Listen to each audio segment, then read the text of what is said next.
What's up, players? Welcome to episode number 72 of Ready Press Play, your weekly source for everything that's new and exciting in the world of video games. Every Friday at 6 a.m. Pacific or 9 a.m. Eastern Time, we'll discuss the top news of the week, notable releases on our platforms while we're playing, big topics of the industry, and the games we love. If you want to write anything to be read in the show, go to ReadyPlayNetwork.com or hit us up at ReadyPressPlay on Twitter and TikTok. No matter where you found us, please subscribe to the feed so you can get every new show directly to your device as soon as it posts. And if you like it, please leave us a nice review. This is May 28th, 2021. I'm your host, Daniel Lima, and I'm joined as always by my co-host, Mr. Louis Menchaca. You know, Dan, you're usually better at reading the intros than me. I have been in a position, Louis, where I am not set up to succeed in this show anymore. And that's because in order to address the fact that we kept having these issues where I would disconnect all the time, I tracked it down to it being something specifically related to using Discord, specifically on the computer that I was using it on. So I started recording the show on this MacBook that I had that I didn't really use that often. For the last, I think I did it for the first time the last episode, and I'm doing it on this episode. We found that I don't disconnect if I do that, but I am very incompetent when it comes to using the MacBook, and I make like I struggle to like switch between the screens or whatever. Like I don't have a second screen right now. I'm like straight up just looking at the MacBook screen, and I was trying to work on the dock and get everything sorted out before the show. Now, granted, this is a big excuse, really. Yes. Uh, Yes, it because is. the reason why I stuttered is because as I was reading the intro, I realized, oh shit, I did not update this. I did not add the correct date to this thing. For some reason, it's saying May 26th, but that doesn't make any sense because that was yesterday, And was that and the day you made the doc? probably. And Yeah. then thinking about that, yeah, like thinking about that made me stumble and lose the line. And that's what happened there. But it's okay, this is showbiz, guys. This is a live show, which is not live at all. But given that it will be broadcast without any editing for the most part, Yeah. then those things happen, and that's okay. Lewis, how are Yeah. you doing? I'm good. I'm good. We only edit out if unless we think we're gonna get canceled. So then that way we're total bitches that way. But otherwise, it's Oh all yeah, it's all unfiltered. yeah, absolutely. So yeah, no, I was actually having a pretty semi-productive week as far as consuming entertainment goes. Like one of the things that I was Oh yeah. noticing is like I tend to lean on the battle bus a lot and just talk about Fortnite and Smash, and then I leave you with impressions. But this week I decided, you know what, I'm gonna number one, I want to talk about some impressions. Number two, I have a PS5 that I need to put to use, and number three, a game is coming out here in the next few weeks that I need to get caught up on like the game before it.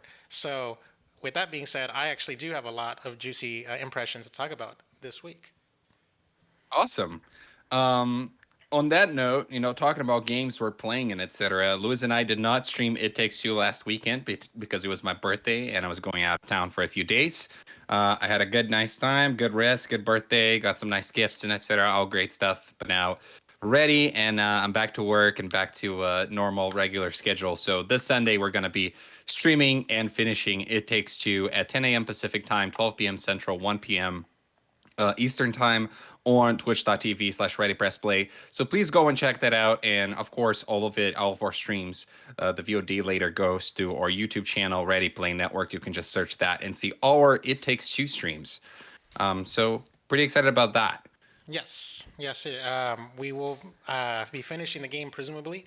I hope it's going to be within the 2 hours that we normally do because unfortunately I booked myself for Sunday right after the stream, so we're gonna have to have a hard stop at 2 or 12 for you. So hopefully we can do it within 2 hours, and then I don't want to see a situation where we're like we got 30 more minutes to go, and then we're gonna have to save it for another stream. I'm like, that would totally suck. So otherwise, yeah, it's Memorial Day weekend. It's totally Yeah. longer than I thought it was gonna take us to get to beat the game. To tell you the truth. Oh yeah. I totally forgot about that, by the way. I totally forgot. I guess I don't work on Monday then. Is that how it works? I'm not really good at following these American holidays still. I can never remember when Thanksgiving is or anything like that. But anyway, slowly getting used to it. Lewis, I am gonna break order Oh, here because you've been teasing it, and I figured that might be a better way for us to smooth into the podcast today and kind of get our um what would be a good word for it? Get our warm up ready before we dive into the bigger topics of the week to talk about the games we're playing. okay. So why don't we go ahead and start with that segment tonight? All right, cool.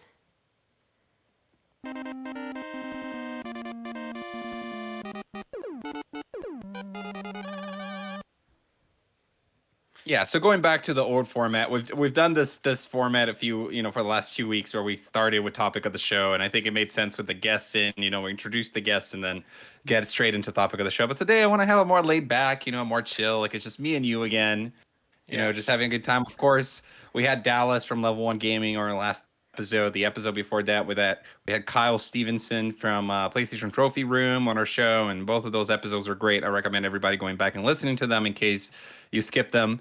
And of course, we are available on YouTube at the Level One Gaming YouTube channel. We post that every Saturday. So if you like Dallas, you can see him on more of the content on It's Level One Gaming as well. it's amazing that just putting Dallas on our show, all of a sudden, like level one gaming crowd just showed up and our views skyrocketed on the channel. Oh, perfect, perfect. Yeah, Awesome sauce, awesome sort of sauce. expecting it, but also not really expecting it, kind of thing. I don't know.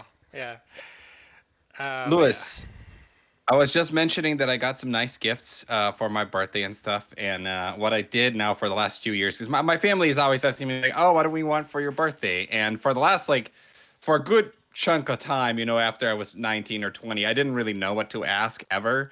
So I never knew, and I just let them buy whatever or not buy anything or whatever. My family always bought something. But last year and then now this year again, I decided, for when they asked me, I made like an Amazon wish list kind of thing. And I was like, well, here's, 10 options so you that, literally that you made that you could yourself a choose from. registry, basically, essentially like it's a Yes. registry. Yes. I did that for my birthday last year. I did that for my birthday this year.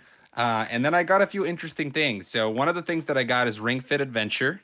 Nice. Now, I have not tried that yet. I just kind of got it. I haven't taken it out of the box, but I got that, so I definitely want to try that soon. I know you've tried that, and we talked about it here. You know what? I was I'll play Ring Fit Adventure between this week and next week, and we can both talk about it in impressions next week. okay. Okay, that's good. That's good. Um, I hope I don't forget to play it. Yeah, I'm gonna be I like, oh was my god, it kicked my ass. How about you? And you're like, yeah, totally kicked my ass.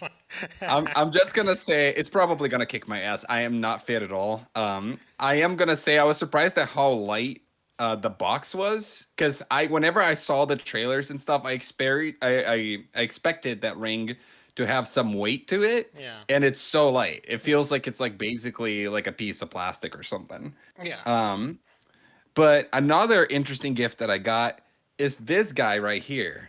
So this is an Oculus Quest 2. It's the Wow, newest Oculus release. your family is like Um, so awesome just to buy you a Quest, like straight up. Like that is like the most yep. unrealistic kind of like to normal people standard kind of gifts, and that's coming from me. Yeah, like thanks, mom. Not here to show off or anything, but just straight up, I was like, I added to it was like the most expensive gift that I had it on my list, but I was like, you know what? Like my parents would probably be down to get me an Oculus, so I'm gonna throw it in there. I got a Switch from my sister a few years ago, so that's how I got my Switch actually. So yeah, so now I have it's the first VR headset that I've ever owned. I tried VR before. I've had people send it to me for a few days. I had an Oculus with like somebody lent me years ago. His name was Blake. He was somebody I knew from college, and he lent me like his whole computer setup with his Oculus VR for like a weekend. And I played a bunch of VR games that way. But I Wow, that is haven't a really owned. really crazy friend to give you a PC tower with in tow and everything. Wow. But okay, go on. No, interesting thing is we weren't even that particularly close at that point. He was just like, we were working on a VR project together. I was kind of new to it, and he was like, you know what? Why don't you take my setup to your house this weekend, and then you can try some stuff out. But anyway, I want to talk about the Quest 2 though. So it's very light. It's amazing how light it is, how easy the setup is. This is pretty much the ideal VR situation as far as ease of use. Now, I am pretty positive the general quality of the hardware, which I should state to those that don't know, it's a standalone VR headset. You know, it's just the headset and two controllers. It doesn't need to connect to a computer or anything. It runs everything on its own. There's But it no outside cameras or anything like it that. does need to connect to your Facebook though. That is true. So I ended up having to re-enable my Facebook, which I've had disabled for many years, just to log into it. But it was one of those things where I re-enabled my Facebook and I logged into the Oculus, and it hasn't, I haven't gotten any notifications or anything like that. So I'm just kind of forget that I have it because I don't like using Facebook. Um, but it's very practical, very easy to get going. It seems to me like the quality of the hardware is not as good as if you had a legit like Vive or something working with a supercomputer. And I only say that because I've noticed that I haven't played any games on it yet. Should say that too. Hmm. The only thing I've done so far is put it on, set it up, like mess with the settings a little bit. Then I went into the YouTube VR app and I started watching, like 360 YouTube videos, and it's really cool. Like I really like. I actually spent quite a bit of time with it, just being like, oh, let me walk through Tokyo in VR, and then just kind of looking around and feeling like I'm in Tokyo. Um, but I did feel like the quality of the image was like a little bit blurry. Like it felt like, and that's the thing, is like even if it was a 1080p or like a 4K video on YouTube, when I was looking at it in VR, it felt like it was more like 720. And I wonder if that's just how it is with video and VR right now, or if it's because the hardware is not as good as a high-end Vive or Oculus. So Or far, I was even wondering if, I think it's the video. I've used VR in multiple different like headsets and stuff like that. I think it is the cameras and stuff like that, but I'm pretty sure it's gonna get better with time. But yeah, cameras sort Mhm, of 360 cameras sort of don't have like the good you know like it's kind of like shooting like a globe. And imagine normally like it's like a rectangle that's 4K and stuff like that. Now just sort of like warp it, and it's gonna you're gonna get a picture that's not exactly like, oh, this is like lifelike. I'm in the Matrix. I'm sure we'll get there someday. mhm. But yeah. But the game, Yeah, if, yeah, if I you if you played something on games wise, it's gonna be way better than what you see on YouTube. I'll tell you that much. Yeah, that's kind of what I was thinking. I downloaded some app that was for like remoting into your computer from far away or something, and just open the app. I haven't even set it up yet, but when you open the app, you're in this like virtual environment, and just being on that virtual environment, that already looked a lot better than the videos that I saw on YouTube. Yeah, I So love I think that. that was probably it. It's like a fake office where you have like a monitor in front of you and Yes. you're at the desk and everything.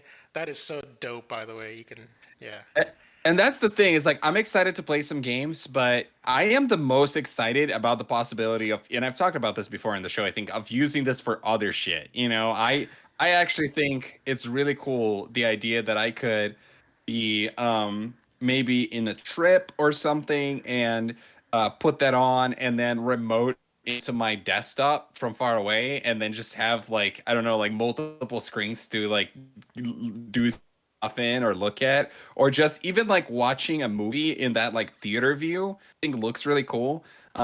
So, and then of course, I want to go to Mars, and I want to explore, Google Earth, and I want to do all these other things, as well as play, Beat Saber and all the other games that people love on it. So I feel like I'm going to be having a lot of fun with this thing for the rest of the year. So just wanted to bring that up. I got it now. Just started getting my first impressions with it. But I'll probably be, over the next few weeks, coming in and being like, oh, I'm playing, Super Hot VR now, or Half-Life Alyx, and etc. Because I got to catch up on all the VR games now. Dope. I Mm. expect a friend request on Facebook. And Oh yeah. yeah, And you also, might be my friend on Facebook. it's probably true. I wouldn't put it past us. But also, I'm surprised you didn't just like borrow Leah's Facebook or whatever. But whatever, instead of having to go through the whole process of reactivating. That's true. I could have just done that. I didn't. I straight up did not think of that. But yeah, as far as what I've been playing, I'll go ahead and give you like the short of it. As far as I didn't really do a whole lot of like like long sessions and stuff like that. They were very short, 30-minute sessions each. Well, one of them was a little longer, but basically I played two games. Well, for the first bit, I would talk about Horizon Zero Dawn. I actually watched my nephew play most of it. He was just sort of playing the tutorial, and like I've never actually seen the tutorial or whatever. Where she starts off as a little girl, and then like montages through and grows up as a teenager and stuff. When you start Mhm. the game, and so yeah, very basic controls, very cool graphics, and having played it on the PS5, I am genuinely not sure if the game was upgraded to take advantage of the PS5 as far as like 4K resolution and frame rate and stuff like that.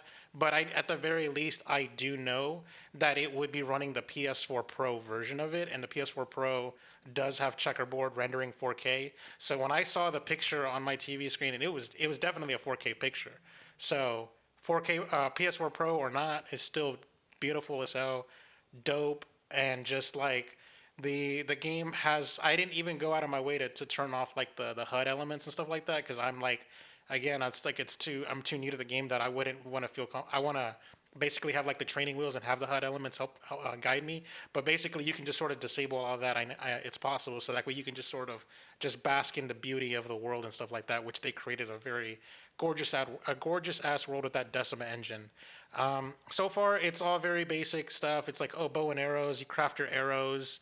You kind of sort of like see the enemies, like Metal Gear Solid, like path and stuff like that. You can throw stones to distract enemies and stuff like that. It's just very basic, very rudimentary. I don't really. I was when I quit out of the game, or when my nephew quit out of the game. We basically got to a point where like the open world was just starting to open up. We just started getting the upgrade tree and things like that. So, but from a gameplay perspective, it looks fun. It just the one thing I will say as far as criticism go is that something we both pointed out, and when we were both playing the game, is that the cutscenes seem to be on that Mass Effect level trash. Like not saying like it's bad like facial animation and stuff like that. And I would have preferred that this is more like a little less Mass Effect, a little bit more Naughty Dog when it comes to cutscenes. It definitely feels like they're just sort of doing like in-engine stuff and like not really like mocapping these actors and stuff like that. It just sort of generating it. It kind of seems kind of auto-generating kind of thing. Yeah, it was a little like it takes you out of it just for a slight bit. Aloy is practically good because they must have optimized the hell out of her, but all the other NPCs totally not very optimized. But yeah, Yeah.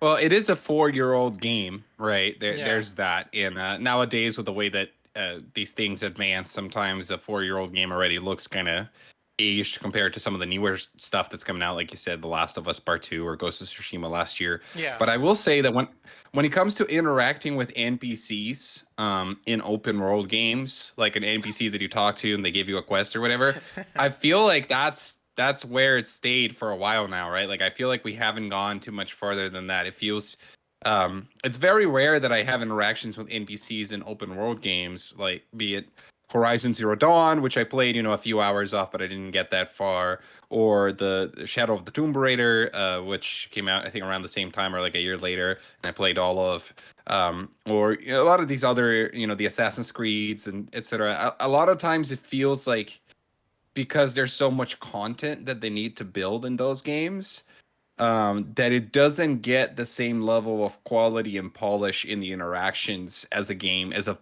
strictly linear game, Hmm. like The Last of Us or Hellblade or something would. Um, so yeah, I definitely get that. It some of those animations, I remember them. I remember they were a little goofy. Okay, so it's not just me. But Yeah, yeah, no. yeah. I was just gonna say, as a quick tag to this, since we don't have it on our doc here, but there was a Horizon Forbidden West gameplay reveal. It was all like PS5 gameplay captured and all that good jazz. I will say that it's very. They turned up like the saturation a bit. Like the greens are more like vibrant and stuff like that. I don't know if it's like the whole HDR effect and stuff like that, but it does look a little bit more cell shaded than I was expecting. Like when I was thinking of a Horizon Forbidden West PS5 game, in my mind, I'm interpreting the most photorealistic thing I can possibly think of, and then now the game is sort of looking a little Wind Waker-y, kind of like not like cell shaded like Wind Waker, but more like it's sort of skewing like that little hybrid thing. And I'm not sure if I'm down for that. I mean, it's just an art style again, but again, I'm just in my head. I'm thinking PS5. Let's push graphics. But again, it's a PS4 game, so whatever. But yeah, I don't know. Just throwing that out there. Yeah, and it's interesting that that presentation happened today, and I didn't watch it, but I'm pretty sure that they did not review a release date for the game. I don't think there's even a very clear release window yet, other than just 2021. Do you think there's a chance this game does not release this year, Lewis? I will say that the gameplay that they showed looked like a very well finished final product as far as like Okay. all the elements like combat scenarios and all this other stuff. They look like they're pretty far in.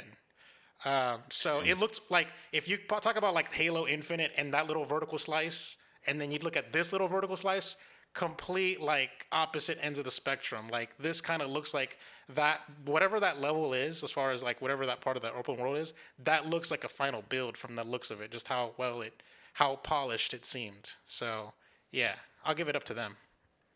Okay, sounds good. I will just say then that the other thing I've been playing, and I already talked about this last week, but I'm still playing through Resident Evil Village.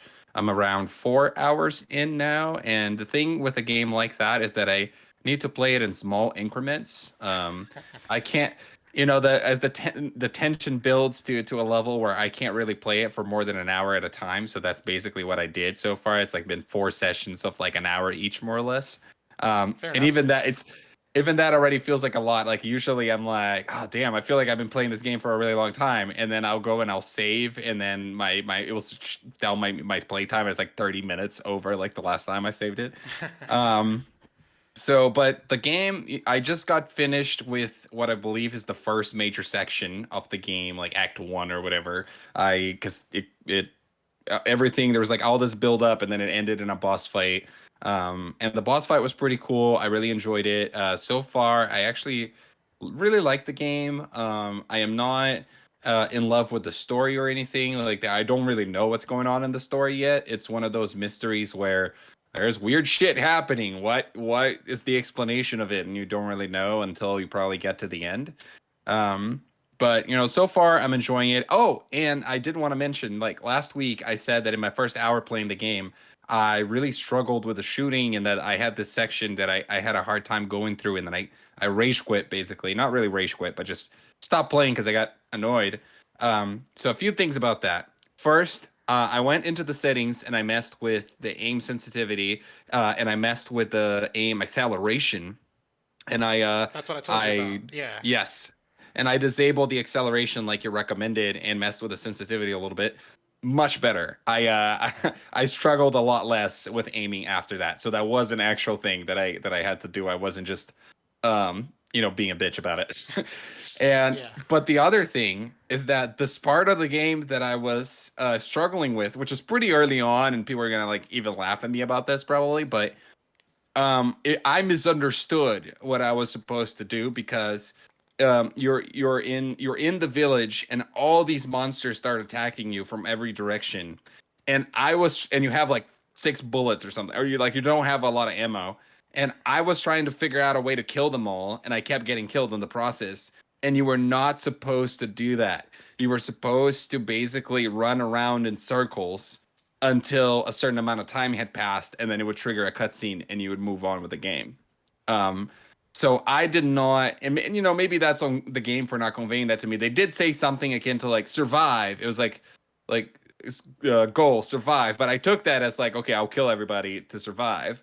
But it really meant, because there were so many, enemies, and some of them were like, there was like this one that was basically a boss that at that point in the game, with the amount of ammo that you have, it shouldn't really be possible to kill them all. And maybe they're even spawning during it. So I looked at a walkthrough, because I'm like, well, man, why is this so hard? I looked at a walkthrough and I saw, oh, okay, I get it now.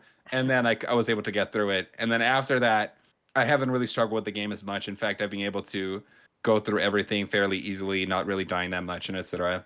So yeah, pretty excited about it. I think I'm actually going to go through and finish this one. Um, so looking forward to finishing it and seeing how the story unfolds for the rest of it. Yeah. So the reason why I knew about the acceleration thing, by the way, is I watched a Let's Play of the Resident Evil Village demo, and I didn't even Mm. watch the full Let's Play. I watched like 10 minutes of it.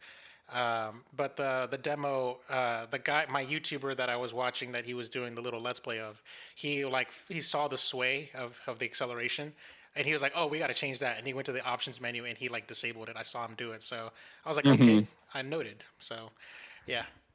Another thing is on the Xbox Series X version of the game, at least you're able to enable ray tracing on the through the menus. So I did that. Ooh.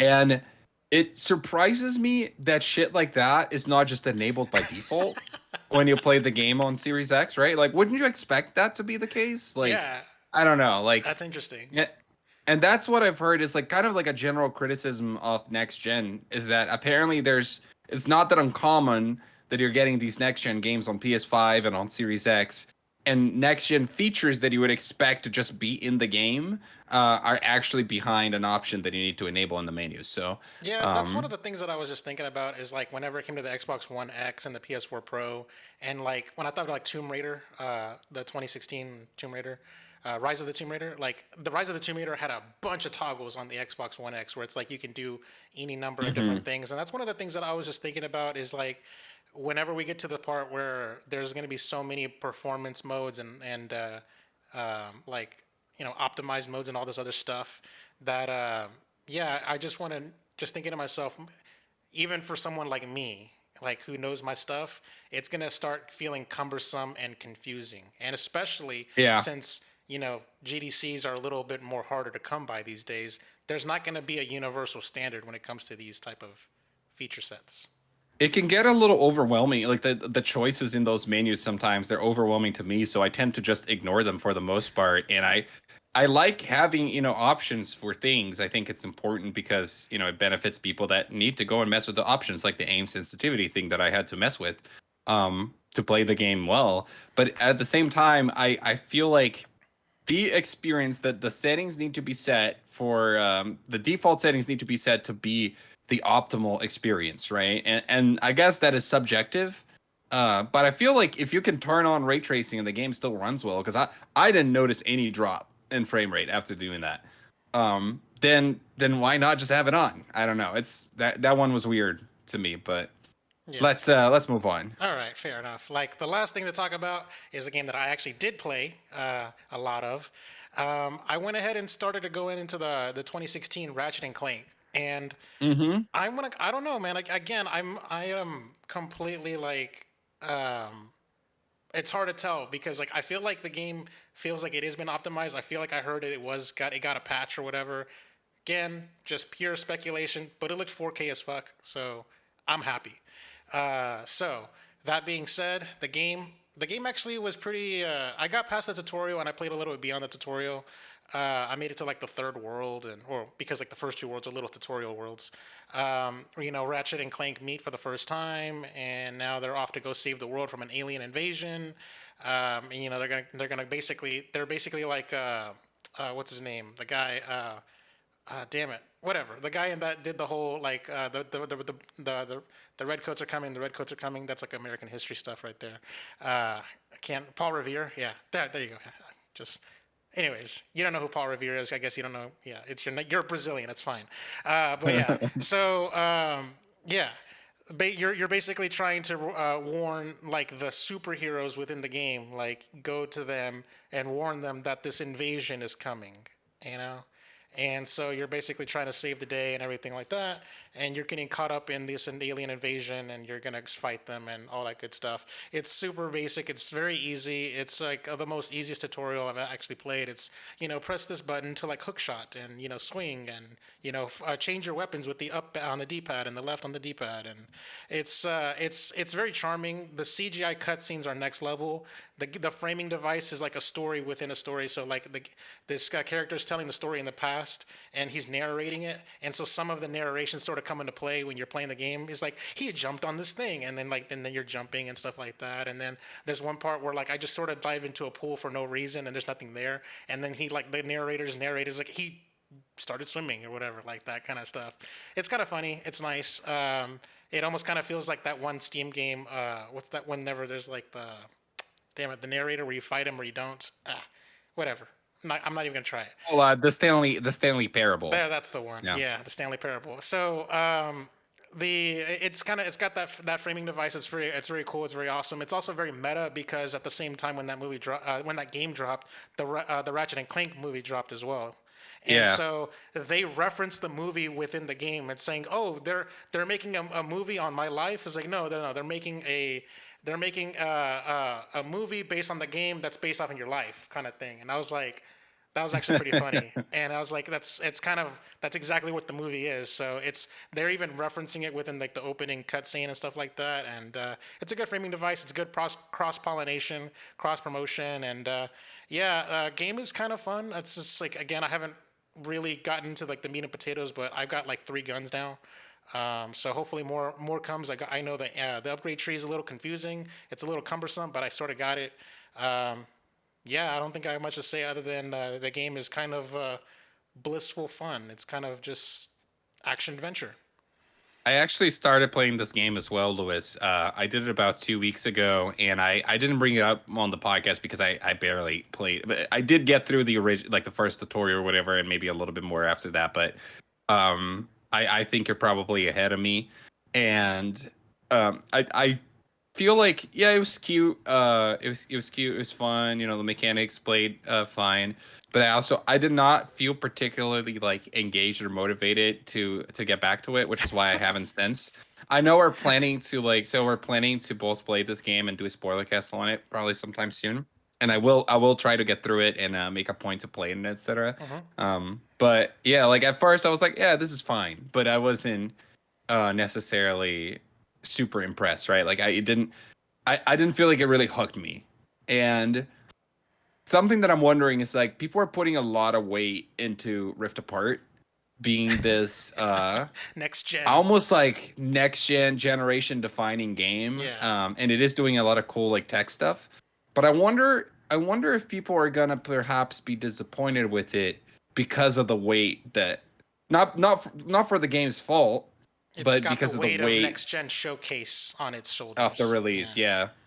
That is true. Well, we'll see. That is true. Yeah, the game is game is cute, I guess. I would say nothing too special, but it's fun. It's like the one thing I will say as far as a gripe goes is I hate the fact that every time there's a CGI cutscene, and there were a lot at the beginning because you switch from cutscene to gameplay to cutscene to gameplay, is that on the top right corner of my PlayStation of my TV is I got a splash notification saying gameplay recording is disabled, and because of that. Yeah. And I'm like, shut the hell up, I hate that it tells you that even when you're not recording any gameplay. You know what I mean? Like it doesn't make any sense. Yeah. So good point. All right, Lewis. So let's move on to our next segment.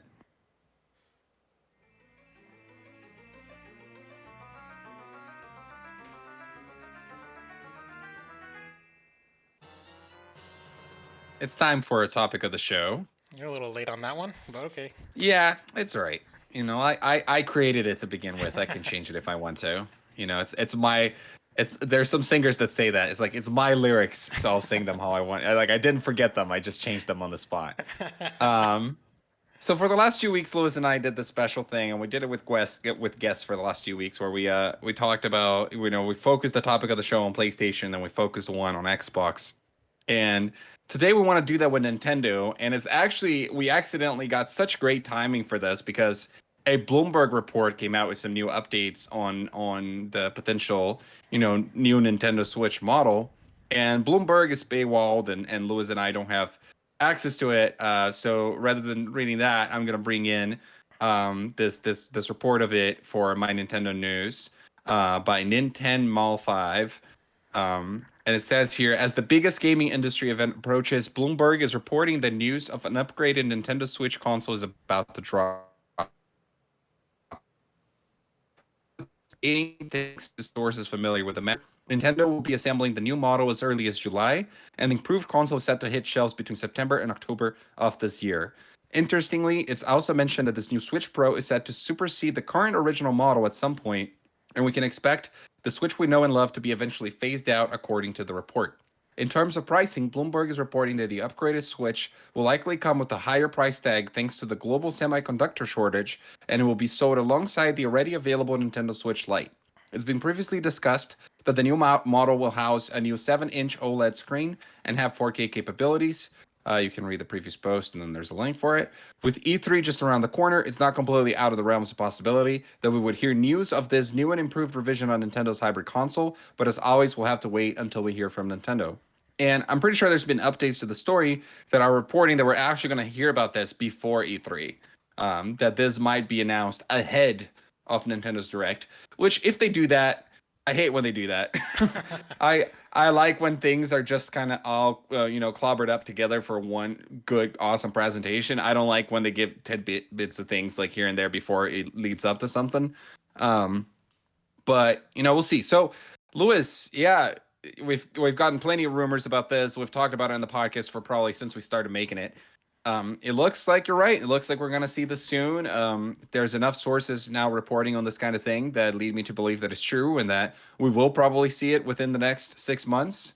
How are you feeling about it? Yeah, and then this Nintendo Switch Pro for the win. I'm loving it. I'm totally here for it, and I've been calling it the whole 4K stuff, and I've been wanting this and been wishing this for who knows how long since we did like our first ever like 2020 special and everything. So, I will say this: I am not surprised by like the reasoning. Like I was reading about the reports about like it coming before E3, and I think the reason why is because if the presentation is going to show Switch Pro footage like 4K and all that stuff and like whatever rendering power that the Switch Pro can output that the Switch can't, it makes sense that you have to like announce the Switch Pro first, so that way whenever you're doing your new world premiere of Pokemon Arceus or whatever the hell that comes out in January, you're showing like the Switch Pro version of it because that's what they did with the PS4 Pro and the Xbox One X when they were relevant. They were showing those versions and not showing the base versions.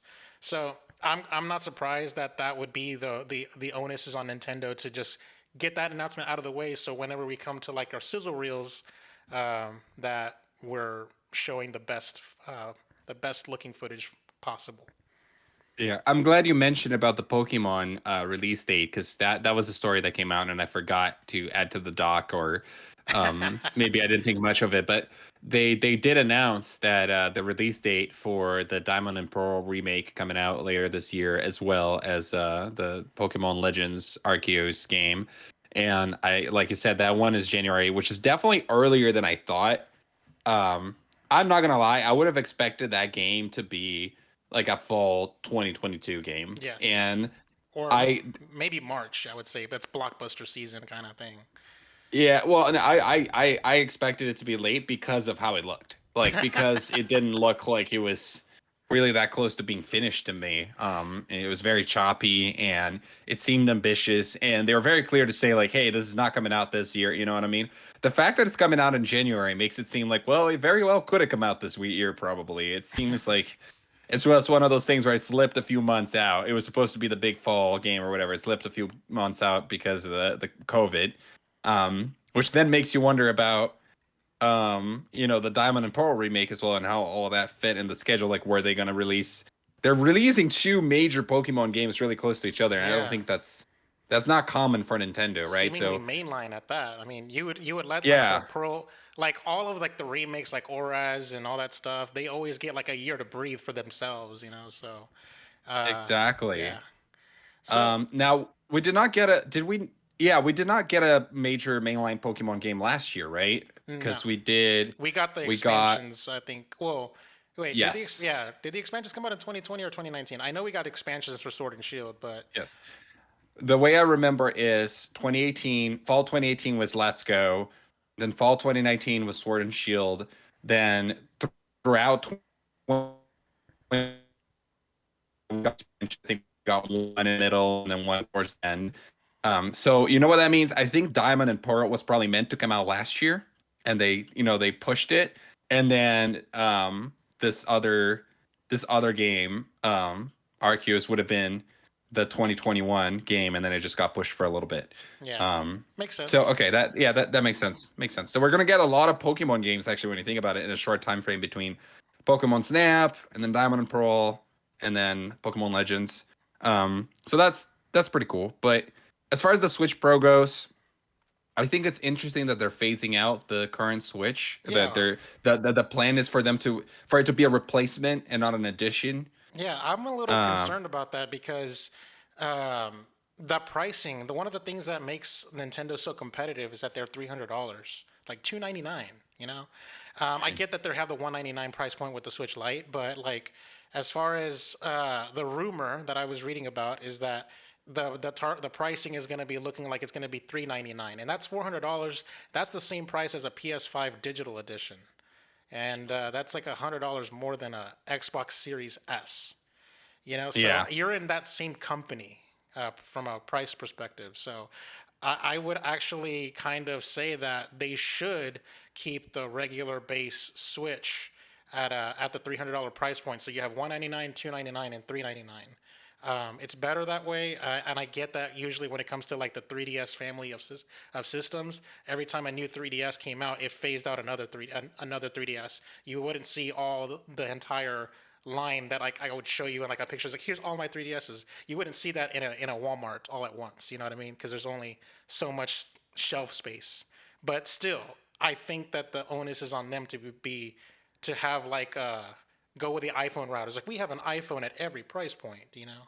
So You know, something that I'm wondering, Lewis, and we already got a revision of the Switch, right? Because we got that version with the longer battery life that had a yes, red box. And it was just the Nintendo Switch still. It's just a new SKU of it.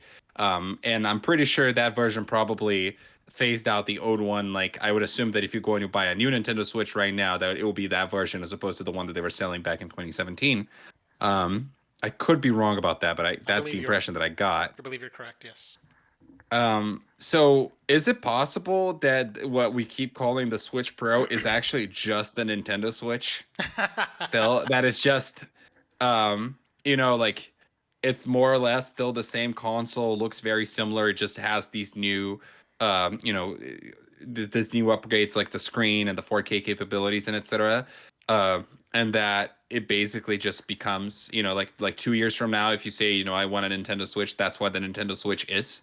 Here's my counter argument to that.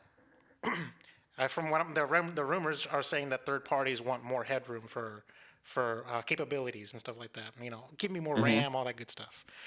I think that this new Switch is gonna have exclusive games for it. So like think like Hmm. new 3DS exclusive games like Xenoblade Chronicles kind of thing.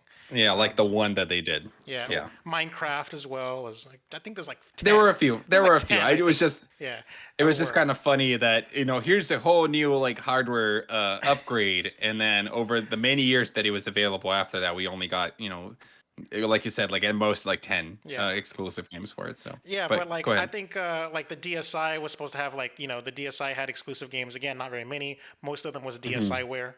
But like things like I would say a little less new 3DS, a little bit more Game Boy Color. You know what I mean? Game Boy Color had a whole lot of exclusive games and stuff like that, and then people still debate whether or not it's a Game Boy family or if it's its own like generation upgrade. Like it's still contentious. So that being said, I think it's going to be a little bit more of that than what we had before with the new 3DS. If that is the case, then they absolutely need to nail the naming because it's going to introduce a level of confusion to people buying, new games and it being like, oh yeah, this is only compatible with the new Switch and not with the normal. Oh, what about the Switch Lite? Well, not that either, right? So you're going to have you would potentially have three SKUs of hardware that people could own with a game that only runs in one of that SKUs, and that's fine. I mean, we already have games that don't run on the light. I wonder how well Nintendo will handle that, and I hope they name it The new appropriate. the new Nintendo Switch, the new Nintendo Switch IXL. Let's go Yeah. with that. It will probably be something similar to that if if previous trends are to be believed, or it could be the Switch U. You know, it's the ultimate Switch for you.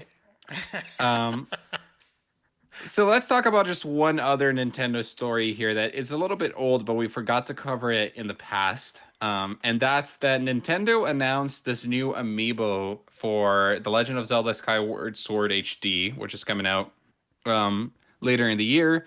And it's a very pretty amiibo. It's more expensive than the typical amiibo. It's $24.99, and it features Zelda, the Zelda from Skyward Sword, with her Loftwing, her bird that should fly on in that game.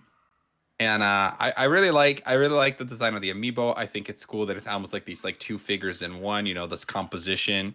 I think $24.99 is a little steep when the majority of the other amiibo are like between $12 and $15.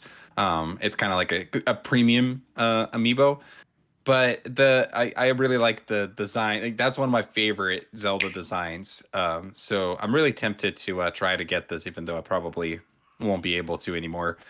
Um, Now, the thing that's been controversial about this is that they're tying this gameplay feature, this gameplay upgrade, quality of life improvement of Skyward Sword HD to this amiibo, in the sense that Skyward Sword, the way that it worked is that you have this kind of hub area, Skyloft. It's the city in the sky that Link and Zelda are from in that game. And you start the game, you play like your tutorial and your prologue in Skyloft, and then you get to descend into the Earth in three different regions, and you get to go back to them three times each as you go to dungeons and solve puzzles and etc. And the traversal between the land and the sky and the hub world in the game is locked behind these certain objects that you interact with in the game that allow you to go up and down. But if you have this amiibo, you are now able to fast travel effectively between land and sky at any point you want in the game. You could even be inside a dungeon, and then tap the amiibo on your Joy-Con or whatever to then get teleported back into Skyloft, so you can do side quests, go and shop in the little bazaar or whatever they call it, and then later go back to exactly where you left the dungeon.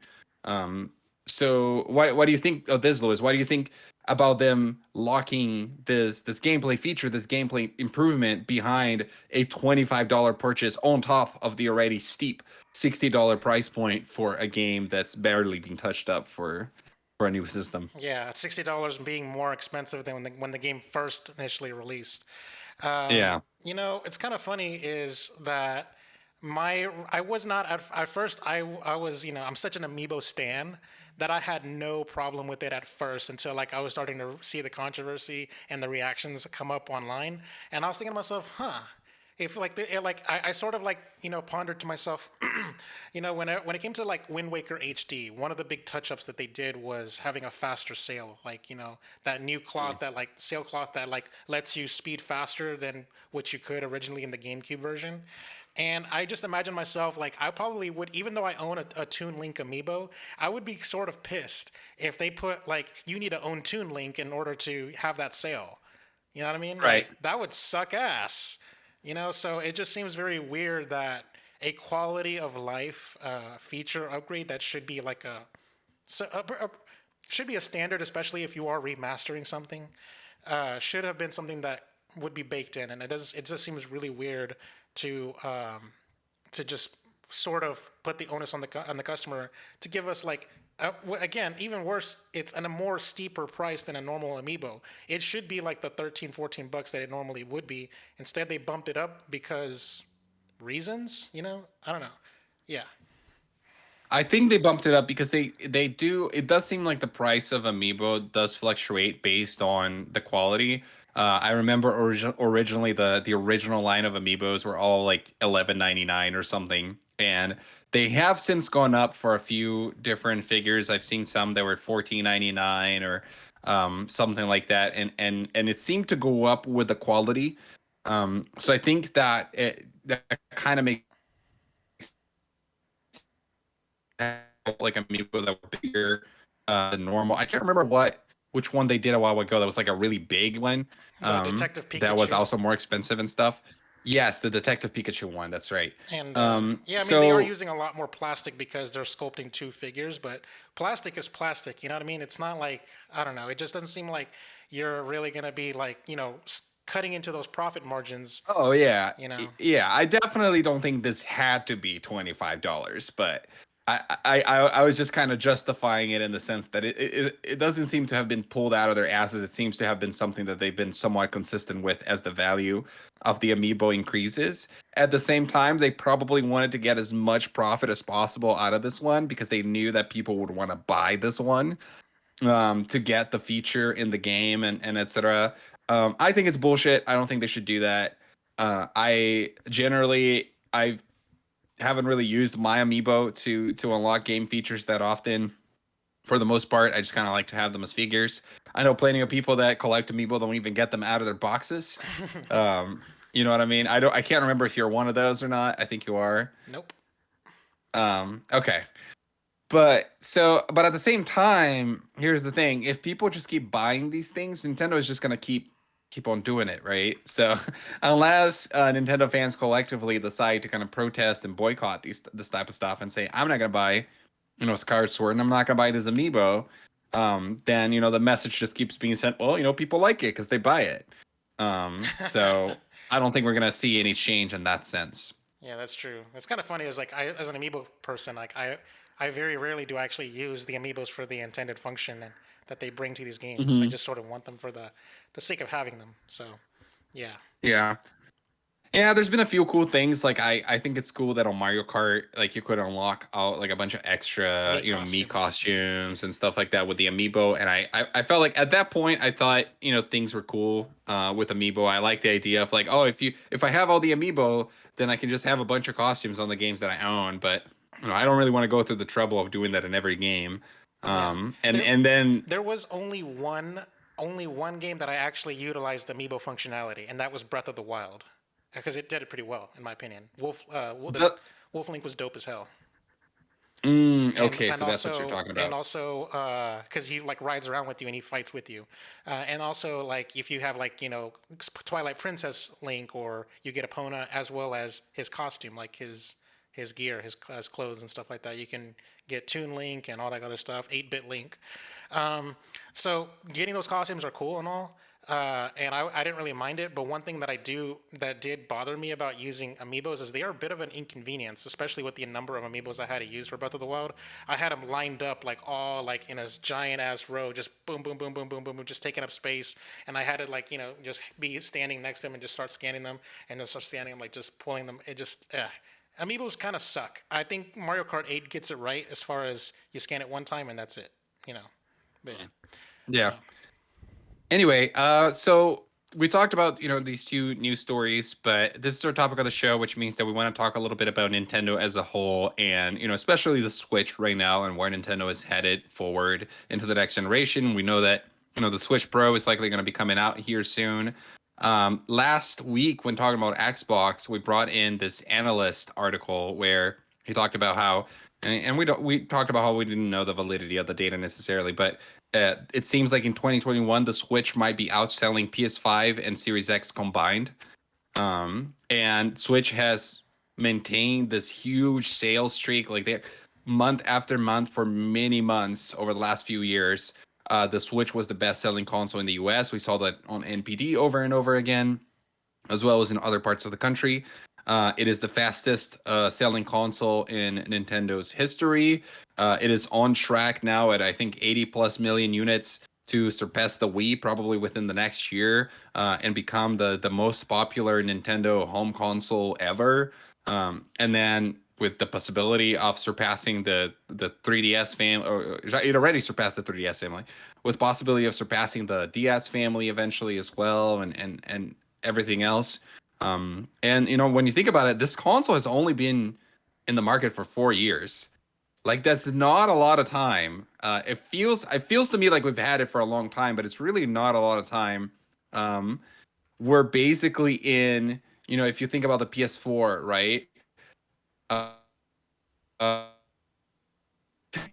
in late 2017 of the PS4 generation. You know what I mean? Like, or for the PS4 and the Xbox One. So we're basically in the year Horizon Zero Dawn came out, right? We're before God of War. We're before Ghost of Tsushima, before Last of Us Part 2. That's where we're at in the Nintendo Switch's life cycle, if it followed the typical life cycle. And it's pretty insane to think that it already became like one of the top 10 best-selling game consoles of all time in that short time frame. So what do you think, Lewis? What do you have to say about Nintendo and the Switch? I'm pretty sure it's going to be like the first or the fastest console to hit 100 million. Um, Hmm. that being said, like I am kind of a little like I don't know, not confused, but more like how do I put this?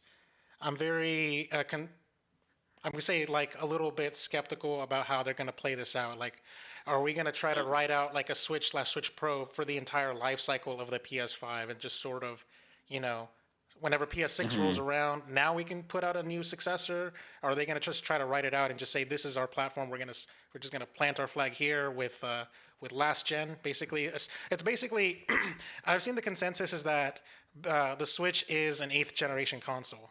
And are we gonna like sort of like parlay that into like an eighth slash ninth generation console? I wonder like if they're gonna make an actual like a true successor like in the coming years maybe.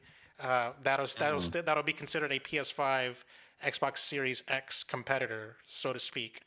Um, and sort of like because Nintendo is basically the only the console that did two consoles in one generation.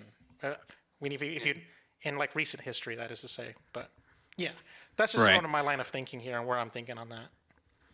So if I asked you like which generation was the DS in, and the DSi and the DS Lite and the 3DS and the new 3DS and etc., um, you might be able to kind of point out a certain, like, they fit under here and etc. But that would also be a scenario where like multiple, or like things don't necessarily line up, right, with the traditional console generations. For instance, the 3DS came out in 2011, which was right in between like the PS3 generation and the PS4 generation. And it's kind of similar to the Switch now, which came out in between the PS4 generation and the PS5 generation. And the interesting thing with Nintendo is I don't think they play by those traditional rules anymore, and I don't think they care. And I think, although a lot of people look at the Switch as that's Nintendo's home console that happens to be a handheld, I actually look at it differently. I look at it as no, Nintendo is now a handheld company. That's Nintendo's new handheld that happens to work as a console. Um, so I kind of look at it that way, where I feel like this, to me, the Switch is the successor to the 3DS more than it's a successor to the Wii U. I I almost I almost look at it as like, Nintendo kind of got out of the traditional console business with the Wii U. And now they're all focused on their handhelds, but they're making handhelds that are hybrid as a console. And in the same way that he wouldn't really have put, the 3DS on the same sentence as either the PS4 or the PS3 or whatever, or the generation conversation, I feel that same way about the Switch, where I wouldn't put it in that way. So I can see like, Nintendo might as well come out with a successor to the Switch in between PS5 and PS6, or in between PS6 and PS7, and I don't think they care. It could be like at any year. I don't think the way generations work matters for Nintendo anymore. Hmm. Um, So do you and do you, here's an do you really expect so okay, so you're basically expecting the Switch successor, whether it not be the Pro or whatever, we put that aside. Like the Switch 2, this you're expecting that to come somewhere between the PS5 and the PS6, somewhere like at the halfway mark. Probably. I mean, we don't even know how long that generation is going to be, right? Like, I wonder. There's been theories before that generations would get shorter, and there have been times where they got longer, right? Right. So, I also think that the PS5, right? Like, when are we going to get a PS5 Pro, right? Are we going to get a PS5 Pro in 3 years and then a PS6 3 years later? Or is the PS6 maybe much closer than we would have thought? Because maybe as technology advances faster and faster, um, you know, like either we're going to see a PS sooner than typical, or it's possible that we'll have like a PS5 Pro and then a PS5 Pro Pro and then a PS5 Pro Pro Pro, and actually we're going to have the PS5 for 10 years, right? Like different SKUs of the PS5. Like what makes it a new number? I feel like has become something that's kind of, I don't know, it's like hard to tell, right? Because like with this, even like with the Series X, it's just this natural evolution. It's like when you think of Xbox One, One X, One S, and then Series X, Series S, it almost feels like it's still the same generation, right? It's just like these hardware upgrades. And I kind of feel like that's how it's going to be. Like I know that Sony says that that's not that they believe in generations, they're traditional and all of that stuff, but I don't know. So Like I could see basically, a lot. from now on, it's all gonna just be a bunch of hardware patches, kind of like the Series X is a hardware patch to the Yes. Xbox One. Yeah. I can see that being the case with all the big three over the next, decades or whatever. I like how we never Because mentioned any of that during the other two discussions, but okay. I know, right? I know. To be honest, sometimes I just start talking, I don't know where it's gonna go, and then it just goes somewhere, and I'm like, okay, well, I guess I'm on this point now, right? Like, I haven't given this enough thought. I'm just saying that I'm pretty sure we're gonna see, mid-gen hardware revisions this time. And I wonder if that will affect how we see things moving forward, because consoles have basically become PCs now, right? And there's no generations for PCs. There's no Right. generation for PC gaming. There's just new hardware that comes out, every year, every few years, and that's how it goes. Like I would not what I'm saying is I would not be surprised if the future of consoles was similar to that. Where it's like we have PS5, then we have the PS5.1, then we have the PS5.2, then maybe eventually we have a PS6, but it's still the same UI, fully backwards compatible, etc. Right? I feel like that's the way that they're gonna go. Nintendo are the ones that are more likely to do something different. But I don't see why they would. I mean, it's working so well, right? Like Hmm. they've taken sideways steps in the past, but when the Wii was so successful, they released a new console that was called the Wii U that still worked with Wii remotes, where you needed Wii remotes actually for the majority of the games. That very much tried to second dip on the franchises that worked on the Wii, right? With the Wii Play and those kinds of more like casual games and stuff like that. Um, and they did innovate with it, but they were still kind of trying to maintain, you know, the success of the Wii. So I think they're gonna do that again, but hopefully in a better way, where they're just gonna try to ride the Switch and ride this hybrid solution that they found for as long as they can. Um, with revisions, with potentially a Switch U, like I said, Switch 2 or whatever, even after the Switch Pro, but still, it would be backwards compatible with all the Switches before it. It will be compatible with the Joy Cons and all that stuff. I think that's how it's gonna go. Okay, that's a pretty fair Yeah. assessment, especially if you. Hmm. Most people are sort of considering that Nintendo. I think even like one of Nintendo's presidents even said in an interview, is like we're from now on we're only going to be looking at the hybrid models and stuff like that, Hmm. which is good. Which is good ground because it's sort of like that blue ocean strategy that Nintendo is all about. And I'm not entirely convinced that Sony or Xbox is interested in going that way because they're all about pushing hardware and pushing pixels. And you Yeah. wouldn't necessarily be able to do that with a tablet. Much to the chagrin of what Apple says about their iPads. But yeah, Here's another thing I wanna speculate on, by the way. So you know how when we talk about console sales and we talk about, we'll say, the PS4 family of systems, right? It includes It includes PS4 and it includes PS4 Pro, right? Yes. And we don't typically separate the sales. We just say the sales of the PS4 it includes PS4 Pro, or the sales of Xbox One include all the different versions, or in the past the sales of DS mean DS, DSi, DS Lite, and etc. I think that with the Switch, we're gonna keep saying the sales of the Switch family of systems, and even when the Switch Pro comes out, it will still be the Switch family of systems. And because of that, because we already have the Switch and the Switch Lite, and soon we're going to have the Switch Pro, and maybe in a few years we'll get the Switch Lite Pro, or the Switch Lite XL, because I actually think they're going to want to continue these two pillars of the mobile, handheld only, and then hybrid. Um, and then with other, pieces of hardware being added in there, and people buying extras for themselves, for the house, for the family, etc. Like I did I with the think DS, this basically. Yeah.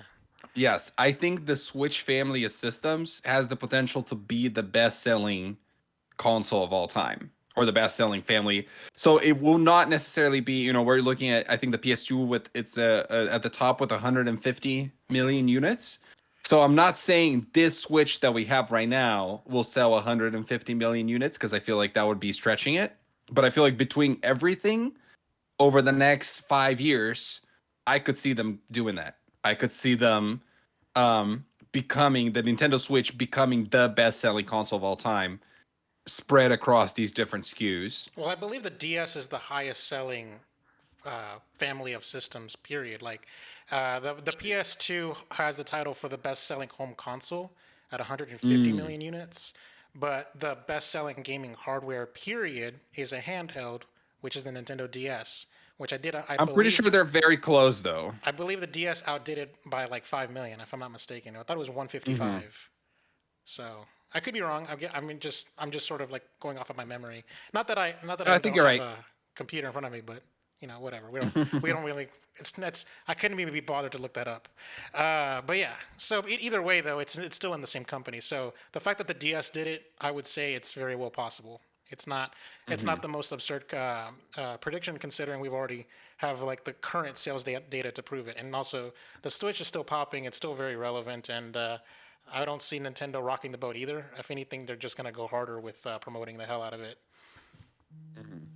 And just before we end the segment, I know we've been going for a while. When it comes to games, right? I think something that's really cool about the Switch, and we said this before here as well, is that we've been getting, for a lot of franchises, we've gotten one of the best versions of that franchise represented on the Switch, right? So we got Breath of the Wild is for a lot of people, the best Zelda game, or at least the best 3D Zelda game, or one of the best.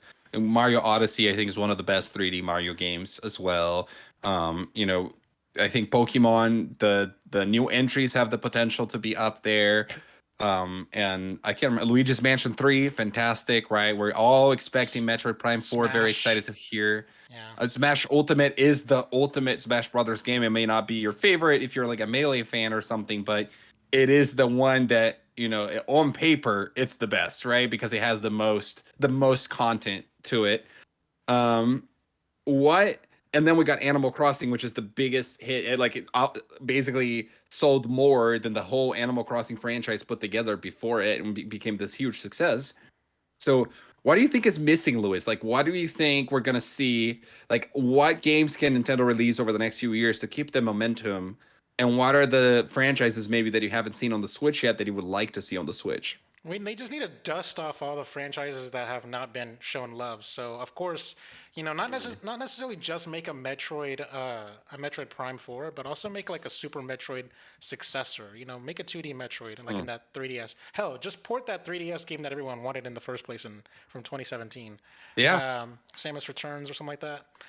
yeah. I would just love for like every known Nintendo franchise to be on the Switch. So like, give me a brand new F-Zero game, give me Mother 3, and we're pretty much golden. Like, don't necessarily you don't necessarily need to make like a Splatoon 3 to and a Super Mario Party 2 or anything like that. Just You can sort of let them be. Just give me the stuff that you haven't already given me already. So I'm pretty sure there's other franchises that I can't think of off the top of my head that Nintendo needs to stop being dormant and stuff. So if they can do that, then I think we would be happy. Plus, not to mention, even as I look at this top 10 chart and stuff like that, all these games, they're practically evergreen. And that's what Nintendo's all about, is selling these 4-year-old games for Yeah. $60. So you don't necessarily, I mean, I would love a Breath of the Wild 2, but you didn't necessarily need to make a Breath of the Wild 2 within the same generation. Yeah. The interesting thing too is that when you look at the fact that Nintendo has had a little bit of a low output for the last like 2 years, and you think that there are a lot of studios stuff that I have not seen yet. If they are able to line up those releases as well, they could have a killer year, a killer couple years coming up soon. Probably not this year, but maybe starting next year, because we got Breath of the Wild 2 in development in the horizon, been in development for a long time. So probably closer to being done than we might think it is. The Mario team that made Super Mario Odyssey, we don't know what they're working on. There was a rumor for a Donkey Kong game potentially, but maybe they're just making Odyssey 2. Mario Kart, a lot of people have speculated where we're going to see Mario Kart 9 sometime, because 8 Deluxe was a port and that was 4 years ago. Then you got like Next Level, that the guys who made Luigi's Mansion 3, that was 2019. We're already like 2 years past that, so who knows what they're working on next. They're part of Nintendo now. Retro Studios working on Metroid Prime 4. We could see a lot of big releases within like a 12-18 month window coming up soon. The Next Level games is too early, but And they still got their platinum contract with Bayonetta 3. So. yes, I forgot about that. Yeah, there's still a lot of second parties that they work with as well, like Platinum Games, but as well as the No More Heroes folks, right? That they're working with as well, and obviously You know, all the Pokemon games. Yeah.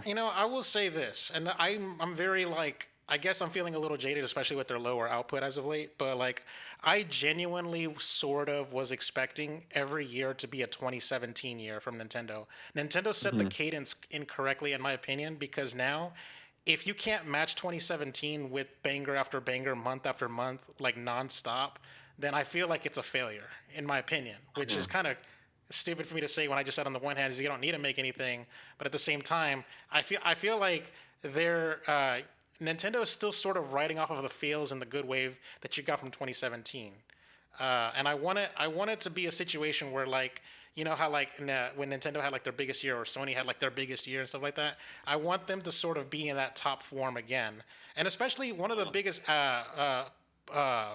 positives that was supposed to come out of this Switch transition is that you are aligning your handheld teams and your console teams into one unified output. Because part of the reason why the Wii U was a little shaky in terms of output is because Nintendo was splitting resources between making handheld games and making home console games, and now they're one and the Mhm. same. So I figured, like, the part of the thing that what happened with 2017 and how much output they were putting out is, like, I was sort of expecting that to be the rhythm for the life cycle. Yeah. I actually feel like the main reason why it's not is mostly because of the pandemic, and also It because they was were able to. it was before the pandemic though.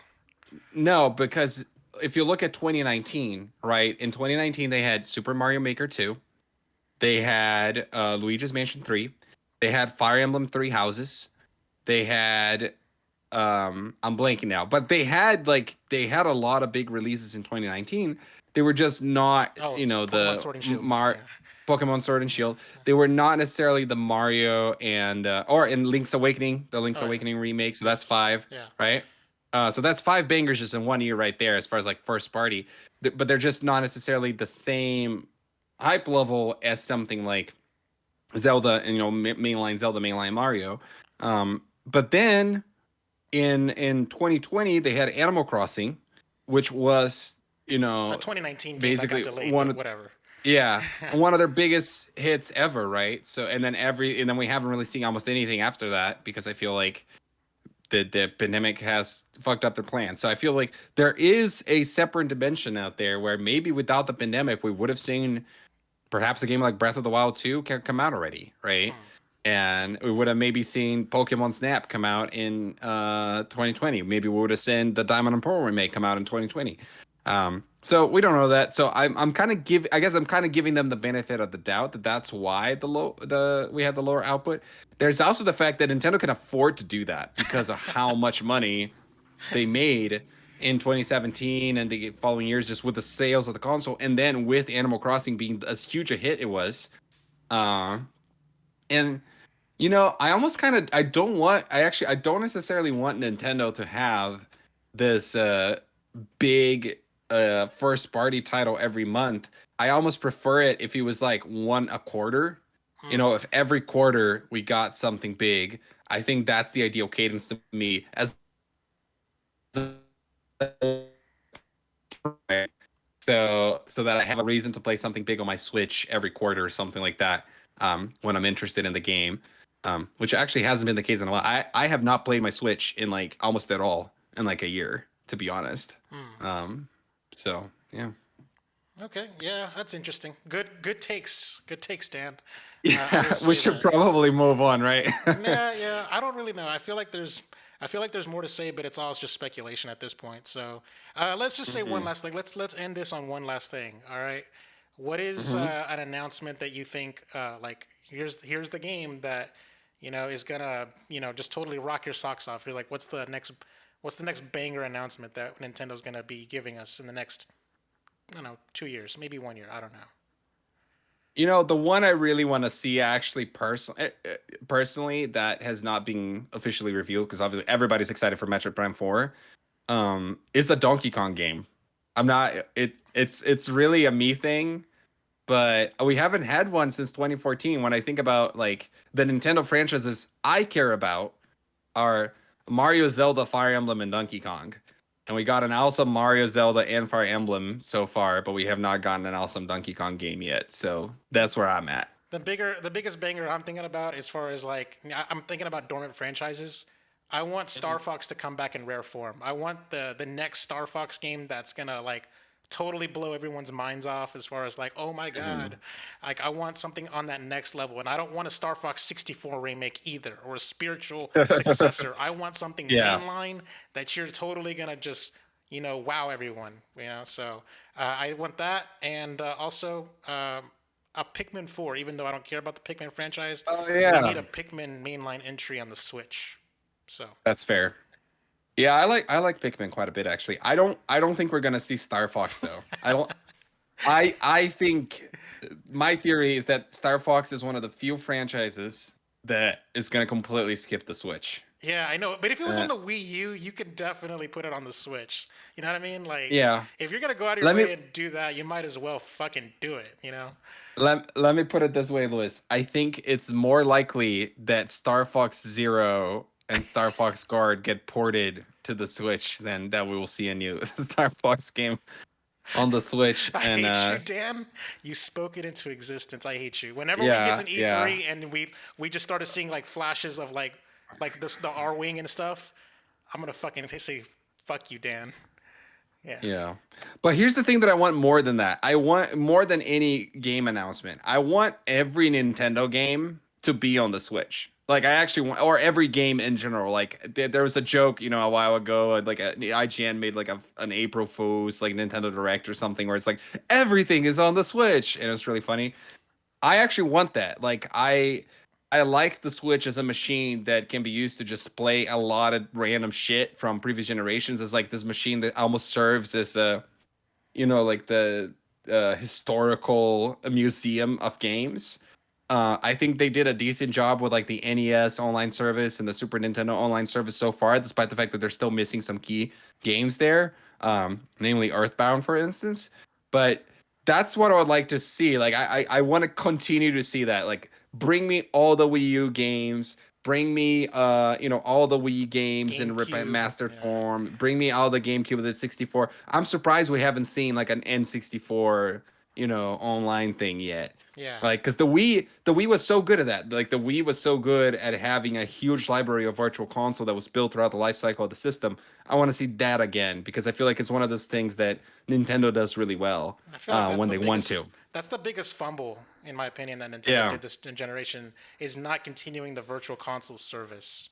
Especially Yeah. because like I felt like they were trying to set it up for the Wii U. It was like, oh yeah, you're gonna own this game and stuff like that. I figured, you know what they did where you could like port your Wii games to your Wii U and stuff like that. Yes. I would really appreciate it if there was a way to like have your Wii U Nintendo ID thing happen where it's like, oh yeah, now your purchases show up on the Switch.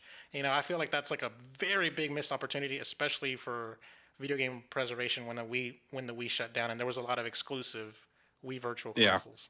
But yeah. But yeah. So those are our thoughts on Nintendo today. That was a lot of different stuff that we talked about, but we Surprisingly, talked about. we pulled a lot out of our ass. So yes. Yeah, yeah, absolutely. So now let's move on to our next segment, Lewis, which is going to be the news. A little slow to the uptick, but you know whatever. Right. So yeah, it's all good. It's all good. So we got a few articles here today. We don't need to spend too much time in them. I mean, some of those could have been extra news in other weeks. But we'll start with this one, as reported by Wesley LeBlanc from IGN. Twitch introduces new hot tubs rule to appease advertisers. Twitch has introduced a new pools, hot tubs, and beaches category in response to advertisers who have reportedly brought up concerns with streams on the platform featuring broadcasters in hot tubs. The new category will hopefully make it easier for brands to either opt in or out of this category based on whether it aligns with their target audiences, according to a new blog post, while also ensuring streamers can still publish work they're proud of. The site acknowledges the confusion surrounding hot tub streams, a growing subset of streams on Twitch that consist of people streaming while in a hot tub or mini pool in the blog post. Open quote, if you have chosen swimwear that is allowed under the swim and beaches contextual exception to our standard nudity and attire policy, you should stream into the pools, hot tubs, and beaches category, the blog post reads. We'll be reaching out to creators with more details on how to use this category moving forward. Streamers have always been allowed to appear in swimwear, according to the blog, so long as wearing swimwear is contextually appropriate, i.e., at a beach, in a hot tub, or in a pool. The blog mentions that nudity or sexually explicit content, which the site defines as pornography, sex acts, and sexual services, is not allowed. So there's some more details in here. I saw that, some of the controversy with this is that some of the streamers that were put into that category, whose streams are now going into that category, have been getting demonetized. And there's some issues with the way that that's being handled because they weren't really told before they were demonetized. It was just like, hey, here's a category for what you do now. Person switches their category, and shortly after, they're just not making any money anymore. And they weren't like properly warned about it and stuff. So it's just, this interesting, like somewhat controversial story that sparked some conversations online. So I wanted to see, Lewis, you like what take do you have about this, if any? Now, if you don't have any hot takes, that's fine. I have no idea how you perceive this. I really okay. I feel like I can get easily canceled for this kind of hot take or whatever. So I'm gonna tread lightly here, but I am not a fan of these. I'm not a fan of these of this category. I'm glad it exists because now you can just put all the trash in one place. But I am, and in no way, shape, or form am I a fan of like e-girls and all that stuff and OnlyFans and all this parasocial relationship, all that kind of stuff, as far as that kind of stuff, because we all know that it's like guys are, sort of like sending them donations and bits and all that stuff because, they're trying to get their attention. And girls are just sort of like, using their sexuality to just sort of like, pull a fast one on men. Is sort of how I see this whole category and this whole situation, and they're using that whole contextual thing as a way to like circumvent these Twitch policies about having like a bikini on and showing chest and all that stuff. So yeah, in my opinion, these girls do not do these hot tub streams in good faith at all. They're doing it as a way to promote themselves and their sexuality and leverage their sexuality to extract money out of men. Why would that? Okay, so what is your opinion on strippers? Oh yeah, that's a lot of. I'm not a fan of it. I've been to a strip club once, and that's it. I understand why the market exists, and also I'm not knocking people for doing it. By the way, I just like as far as like I am in no way that type of person that would like impose my will as to how you spend your money. But I will judge you for it. That's about it. Right. So I guess the only reason why I asked that is because I feel like Yeah, what you said is true. You know, the women that do this, and there's, you know, there's, I don't want to generalize, of course, right? Like, because there are women out there that are straight up trying to do their streams or gaming streams or whatever that could be perceived as being sexualized just because they look good, right? And there's nothing wrong with just trying to look good while you're streaming. I mean, you know, I know, Lewis, you never cared to do that, but and me neither, you know. But some people do, some guys do, you know, and some girls do, and that's totally cool. And now, yes, there are women in the platform that's pretty clear that use the platform as a way to monetize their sexiness and their looks and their sexuality, and get, you know, these people that are watching them that are perhaps lonely, that, you know, that like that kind of content to be sending their money and stuff. Yes. However, I don't see anything wrong with that. Personally, I feel like if they want to do that, that's fine. I think for both sides, but I think it's totally cool for men to take advantage of that, and I feel like it's totally cool for the guys who like it to want to support it. I feel the same way about OnlyFans. I feel the same way about strippers or anything like that. Yeah. I can understand a little bit of the argument that I think some people have, which is like, hey, this was a platform that, you know, had a purpose and we used it for this. You know, it was supposed to be about games and promoting games and all that stuff. And community. And Yeah. yeah, and it's that has distracted from, you know, the purpose of the platform. Yes, I agree. Um, but here's the thing, though. I feel like I learned recently that Twitch apparently didn't even start as a gaming platform. It started as something else, and then it got turned into a gaming Yeah. platform. Justin TV. Yeah. Yeah, and it's being and it's growing to the point where it's no longer just a gaming platform. And I think Twitch is becoming more and more like YouTube in Yeah. the sense that It's a live this streaming is a platform. Yeah. exactly. YouTube is a video platform and also a live streaming platform now, and Twitch is a live streaming platform. So like, I don't have any issue, you know, with what anybody posts or watches on YouTube, right? And for the same reason, I kind of have no issue with any. I almost feel like Twitch is too strict, actually. I wish they were just kind of hands off, do whatever you want. Maybe just like no porn, you know, I can understand that. But that aside, do whatever you want. And it's funny, like when you look at their guidelines, I was taking a look at this in regards to the story. They are like very specific, but also in a weird, like vague way where you can't really tell. It's like, well, you know, if you are wearing a bikini and it's contextual to the purpose of the art of your stream, like if you're doing this or that, then that's okay. But if you're doing it in this way, then it's not. And it's really confusing. And I almost feel like they're trying too hard to deal with the situation. And if I was on Twitch, I would just say, hey, we have one rule, no porn, everything else goes, I don't care, you know. And it's the platform, you can choose not to watch it, you know, like Yeah. nobody's being forced to watch it. Yeah, of So course, which is why yeah, I don't engage in that either.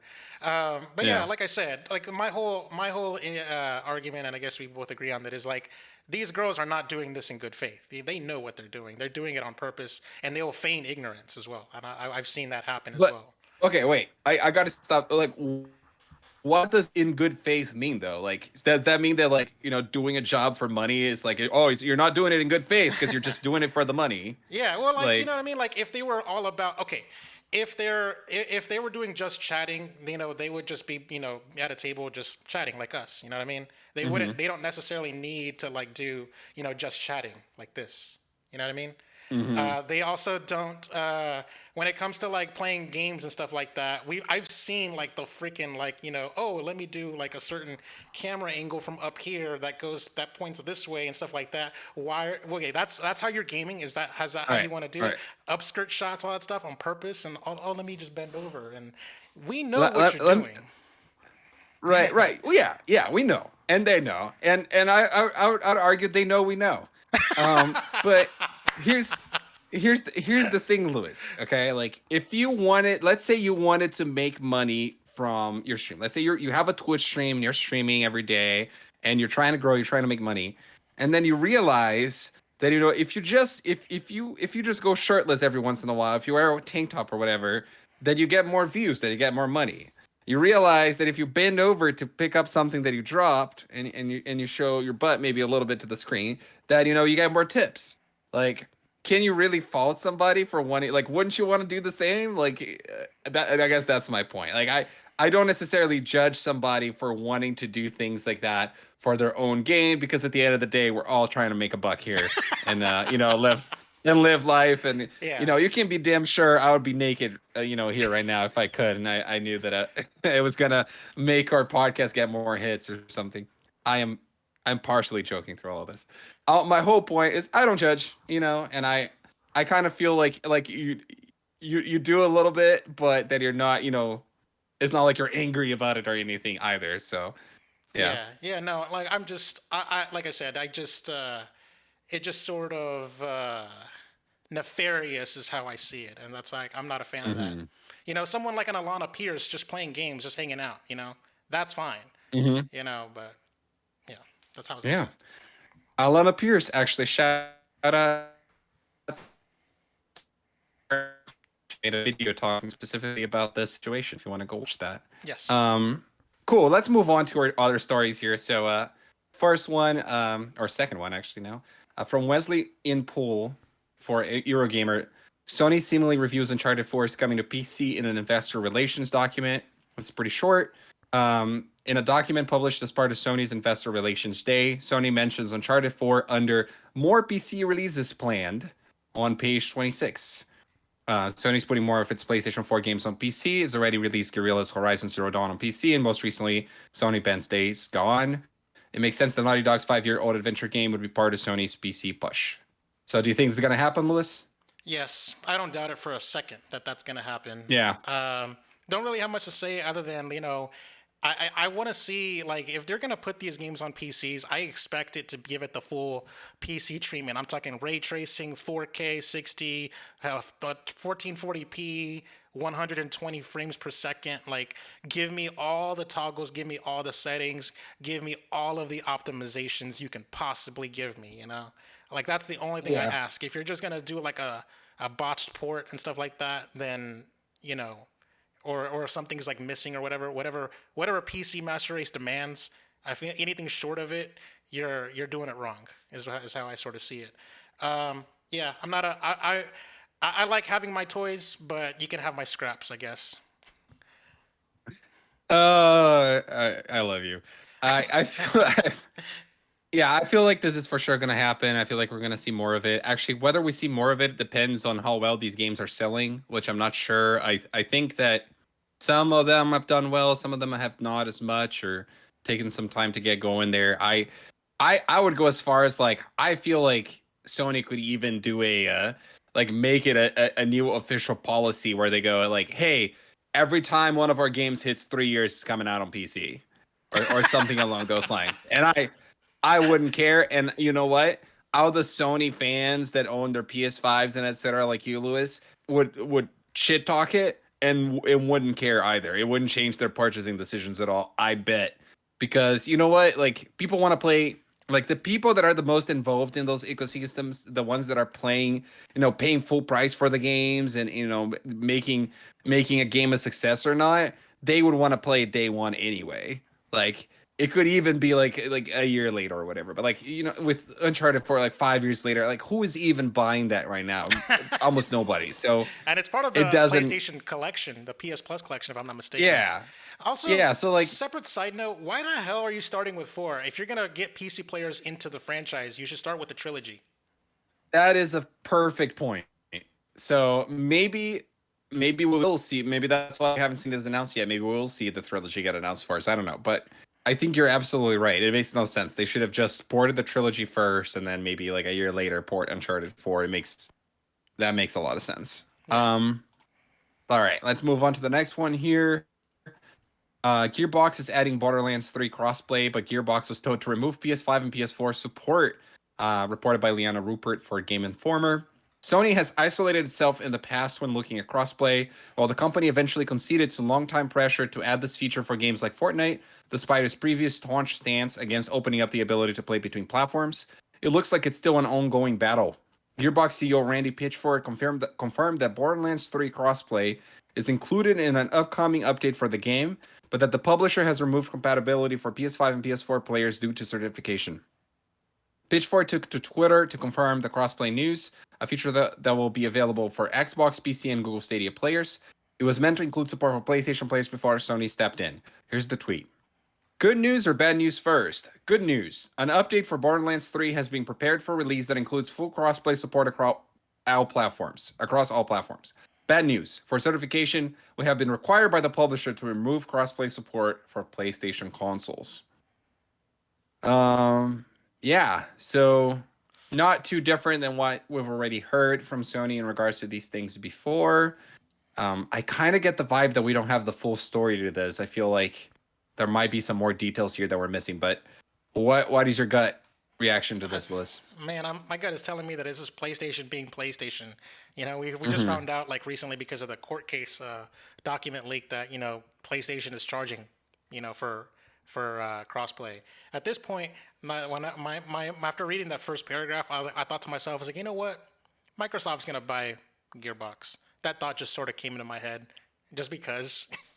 It just seems like the next big acquisition is like, oh, Gearbox. Why aren't they being bought up yet? Now that you say that, like, it makes perfect sense for it. Like, I can see the headline already. I could even see this getting announced like at E3 soon or something, right? But yeah. At the same time, they don't need gear. There's better purchases that Microsoft can make, in my opinion, because the kind of game that Gearbox makes, one, is already very popular with Xbox players, probably already selling well on Xbox anyway. But two, like, it's just more first person shooters, which Microsoft already has a lot of, right? I feel like PlayStation Microsoft, yeah. like Microsoft needs like what would you call it? I guess like a Guerrilla Games now, or like an Insomniac. There we go. Microsoft needs an Insomniac more than it needs a Gearbox, in my opinion. So, true. As but far as the yeah, as far as the crossplay, what are your thoughts on that? well, it feels weird for him to put it like that, because he didn't straight up say like, oh, because Sony didn't want us to do it. He said because it was a certification requirement. And to me, that's just very specific terminology, which, and Fortnite has it and they pass certification. I understand they had to jump through some hoops there. But if it just feels like there's something off there, like that, maybe because like with certification, the way that it works is like you have this huge list of requirements that you got to meet, and it's a pain in the ass, and a lot of them are very like specific and complicated. Like, hey, if you save your game and then you quit your game and then you move your save and then you open it on another console and then you open your game and then you click continue or whatever, it should pick up that save immediately. Or it's very specific and weird stuff that you don't think about when you're developing the game necessarily, or that you're focusing on making the game good. And there's these things that are good to go through the list, and everybody has to before you submit the game to get approved for the platform. And when you don't meet them, they you can submit it and then they'll get back to you being like, hey, you didn't meet this, and that. So it's annoying because then you got to go back and work on the game again. If you were supposedly done with the game, you thought you were going to pass them on, and companies have like they do those checks. They have certification QA internally usually to make sure they'll pass it before they submit it. Because once they submit it and get sent back, it will straight up delay a game. Okay. So my point is like, why they would know, like they would have known that wouldn't pass certification if that's a cert requirement there. And it feels like I could be reading too much into it, but to me, it almost feels like Gearbox is trying to start something with Sony in a similar way than Epic did. And I'm not even blaming them for it. They might be in the right to do it that way. Like, so my point is just like the PR nightmare, basically. Yeah. Like the wording and the way that it was put out, like they would have known, right? Like they I guess my point is like they would have known much before certification whether they could do that or not. That's my take on it. So I feel like it's similar to like an Epic versus Apple kind of situation going on here, but a much smaller scale, obviously. So do you believe in your heart of hearts that PlayStation is to blame? Yeah, I think so. Well, it's complicated because I do. I'm all about yeah, conspiracy theories. You know me. I'm like, yeah. I'm just attracted to them like moth to a flame. So, yeah. I mean, yes, PlayStation is to blame, but you almost can't fault them for having their position. Like they don't. There's no financial incentive for them to have crossplay, right? It's one of those things that you got to do, like just for the PR. And Xbox, because they needed that good PR. They didn't have it before. They are doing everything they need. Xbox will lose money to get good PR. PlayStation doesn't do that. PlayStation doesn't do that. Yeah. PlayStation will take bad PR if it means they're still making the money. Um, and should I sit here and say, which one is doing it right for myself, right? For the player base, for Consumers. gamers, I Yeah. would say Xbox is doing it right. But for their own interests, PlayStation is probably doing it right, and it will probably lead to them being more successful. You know? Who knows? Unless there's like, don't buy the PlayStation version. Yeah. That kind of stuff. Yeah. Who knows? Yeah. All right, and our final thing here is that we got an NPD report for the month of April. I brought the article from VentureBeat here, written by Jeff Grubb. Spending on video games in the United States for April dipped slightly compared to the same period in 2020, according to industry tracking firm the NPD Group. But this is still a win for the industry. April 2020 saw a huge jump in revenue due to the growing number of stay-at-home orders in response to the pandemic. So even a slight dip is a good sign for game makers that they were able to maintain much of that momentum. April 2021 consumer spending across video game hardware, content, and accessories totaled $4.6 billion, a decline of just 2% compared to a year ago. Said NPD Group analyst Matt Piscatella. Year-to-date consumer spending reached $19.6 billion, 21% higher than the first 4 months of 2020. So let's take a look here, see if we can find the list of games, which is usually what we would like to go through. Here we go. So the best-selling games in the month of April. April 2021 top 20 games, physical and full game digital from the Nintendo eShop, PlayStation, Steam, and Xbox platforms for publishers in the digital leader panel, ranked on dollar sales. Number one, new addition to the list, MLB The Show 2021, published by Sony, available on Xbox Game Pass as well. Ranked number two, Call of Duty Black Ops Cold War. Number three, new Pokemon Snap, also new addition from Nintendo. Number four, Outriders, continuing to ride along. Number five, Nier Replicant, new edition as well. Number six, Mortal Kombat 11. Number seven, Monster Hunter Rise. Number eight, Returnal, new release. Number nine, It Takes Two. Number 10, Mario Kart 8. Number 11, Call of Duty Modern Warfare. Number 12, Marvel Spider-Man Miles Morales. Number 13, Super Mario 3D World. Number 14, Minecraft. Number 15, Animal Crossing New Horizons. Number 16, Super Mario 3D All-Stars. 17, Super Smash Bros. Ultimate. 18, Assassin's Creed Valhalla. 19, Pokemon Sword and Shield. And 20, The Legend of Zelda Breath of the Wild. So lots of Nintendo evergreen titles as we're used to seeing. Always impressive, especially considering that digital sales are not included in these numbers. I'm surprised we still see Super Mario 3D All-Stars in this list in the top 20, considering the game is supposedly not available for sale anymore, I guess. It looks like there are leftover copies in a lot of places. It Takes Two keeps on rocking. Very happy to see that game sell as much as it's been selling. I'm And surprised that it consider was outside of the top 20 last week. Last week it was at position 22. Wonder what caused it to go from 22 to number 9 in 1 week or 1 month. I don't remember the exact release date, but it could be just one of those things where Oh yeah, like only a few days of sales on the previous month or something, or I forgot about maybe that. like a week of sales as opposed to having the whole month. We saw Returnal coming in here, new PS5 exclusive, getting into the top 10, but staying significantly behind some of the other games that we saw show up, like new Pokemon Snap or MLB The Show. MLB The Show 21 being the best-selling game for April, despite the fact that nobody bought it on Xbox, most likely because you could just get it with your Xbox Game Pass subscription. That's kind of impressive, you know? Yeah, basically all Sony. I think it even says on the little thing that says that it doesn't include Xbox digital sales at all. So it's all physical and digital Sony sales, and it made it number 1. So that's interesting. Yeah.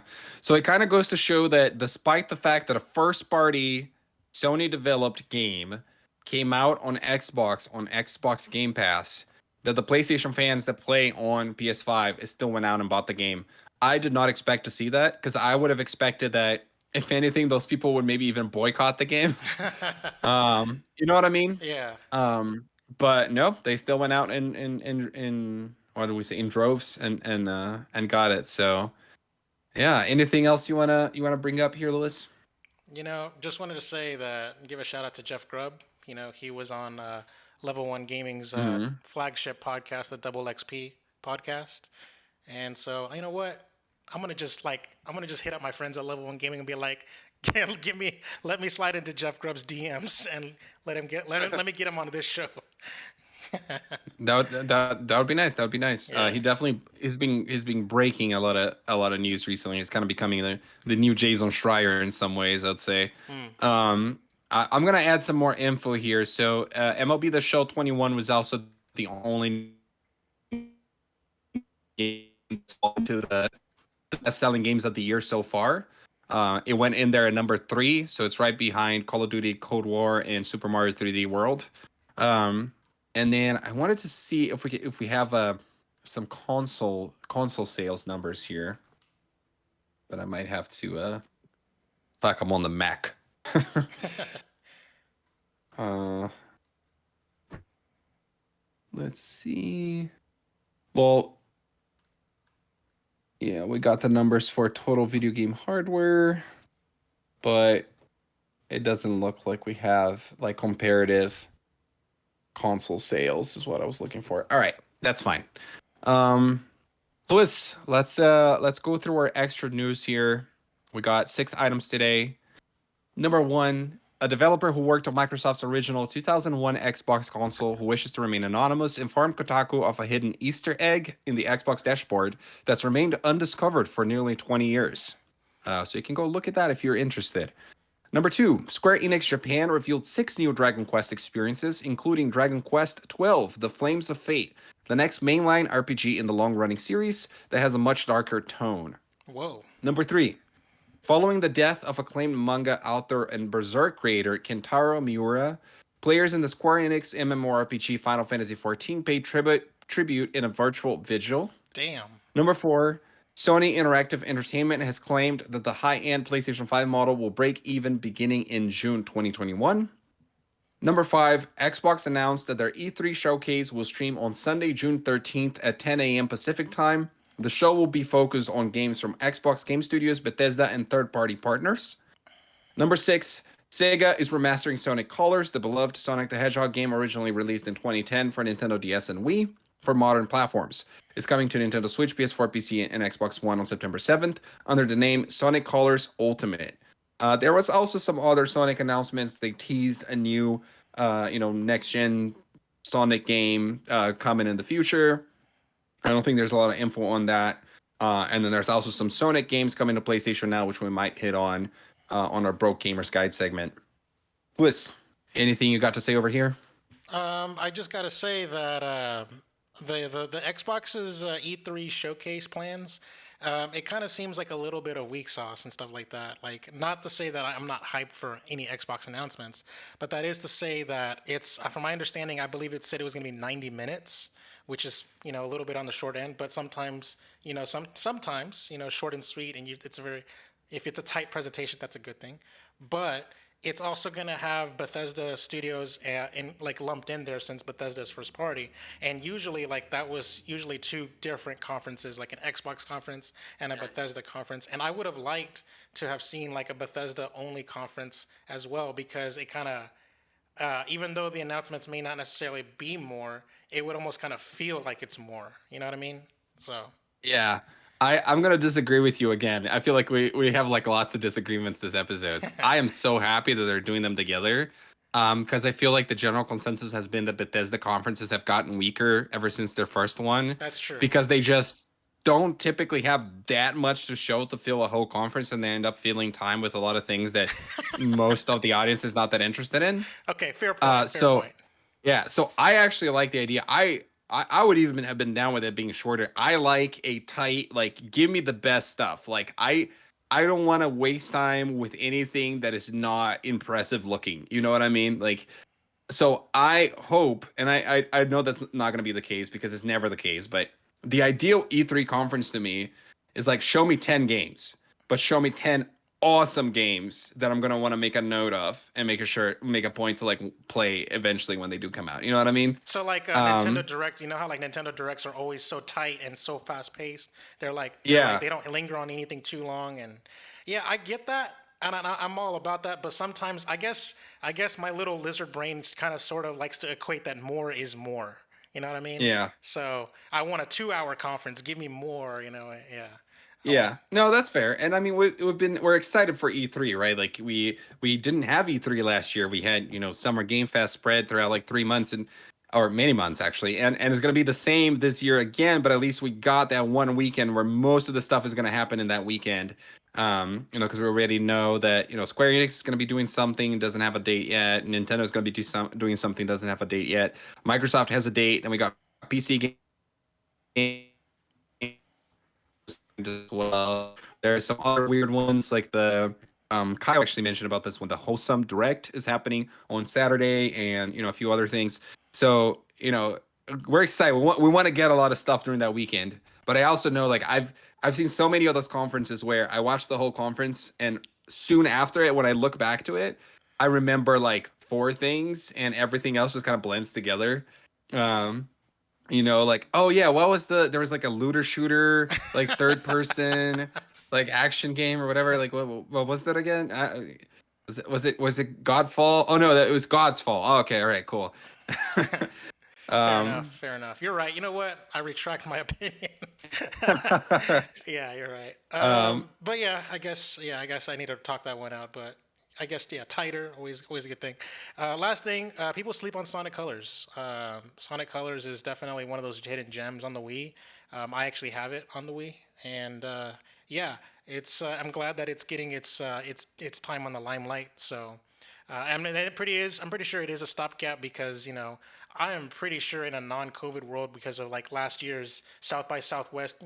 South by Southwest 2020 had a Sonic panel that we never got those announcements. I'm pretty sure there yeah. was supposed to be like what was teased at the end with that little CGI trailer with the little circle, like him running in a fast circle. It was supposed to be something that should have been long. Has probably had a longer tail in development, I would imagine. So in the meantime, we're getting something for in this 30th anniversary 2021, I believe is what they said. So that's awesome. Yep. All right, Lewis, on that note, take us home. All right, I got you. What are you buying? So for new releases this week, we have it's not an ideal lot. It seems to me that when it's my turn to host, I always get like the non-hype new releases. But whatever. You know what? We're just gonna rock with it though. So number one, we have. Well, I'm still pulling up my links here. All right. Number one, we have Wonder Boy Asha in Monster World. It comes out on PlayStation 4, um, Switch, and PC. Surprisingly, not on Xbox. Okay. Next up, after Wonder Boy, we got World's End Club. World's End Club. And it says here that it comes out on the Switch on May 28th. Next up, we got Ghosts and Goblins Resurrection. It comes out on June 1st. And it says here on the blurb, Ghosts and Goblins is back from the grave. Watch as this nostalgic yet completely reimagined storybook world unravels before your very eyes, taking cues from both Ghosts and Goblins and Ghosts and Gob. What Ghouls the and heck? ghosts. Ghouls and Ghosts. I didn't even know that that was a different thing. And giving birth to something entirely new. Resurrection is a title worthy of its name. Don't be fooled. This picturesque storybook world, while gorgeous, is a love letter to the original titles and maintains the same punishing gameplay that fans have come to expect. So go on and test your mettle, for the gauntlet has been thrown. That's an interesting little blurb there. Ghouls Yeah. and Ghosts is the sequel to Ghosts and Goblins. See, the thing is, when I read this, and even though it's like right here in big font in front of me, I read Ghosts and Goblins and Ghosts and Goblins both times. So I don't know how, even though it's clearly right there. But yeah, Ghouls and Ghosts. I didn't even know that that was how they titled it on the. I'm assuming that that's the Super Nintendo version.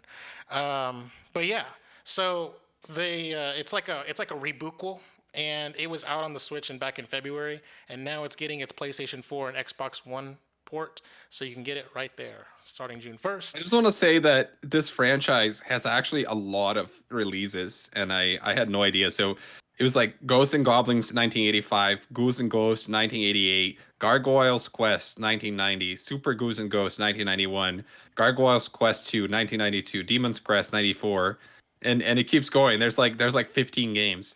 Yeah, that's interesting I had no because I didn't. idea. I knew about Super. I knew about Super because of the Super Nintendo.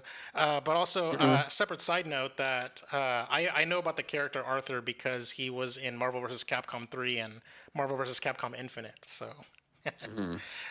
next up, we have Operation Tango, which is coming out on PlayStation 5, Xbox Series, PlayStation 4, Xbox One, PC on June 1st. Next up, we have Stonefly, out on PS5, Xbox Series, PS4, Xbox One, Switch, and PC. There you go, get everything in there. Out on June 1st. The Elder Scrolls Online, Gates of Oblivion, out on Stadia and PC.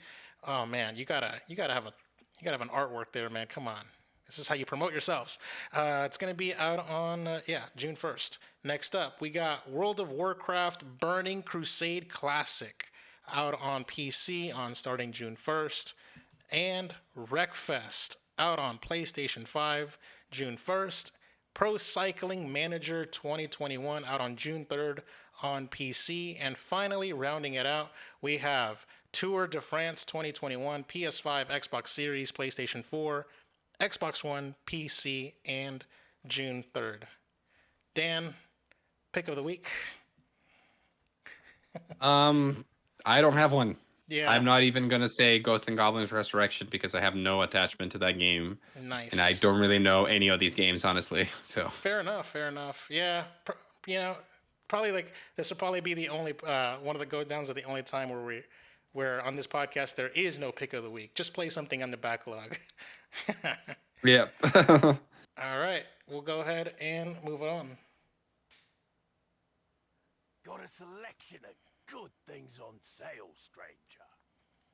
All right, so for the Broke Gamers Guide, I actually have a pretty hot poppin' week finally, so I get to talk about like the games with gold and the PS Plus here this week. But let's go ahead and kick things off here first and foremost with the Epic Games Store. The free game of the Oh my god, the free game of the week is gonna be Among Us. Nice. Oh my god.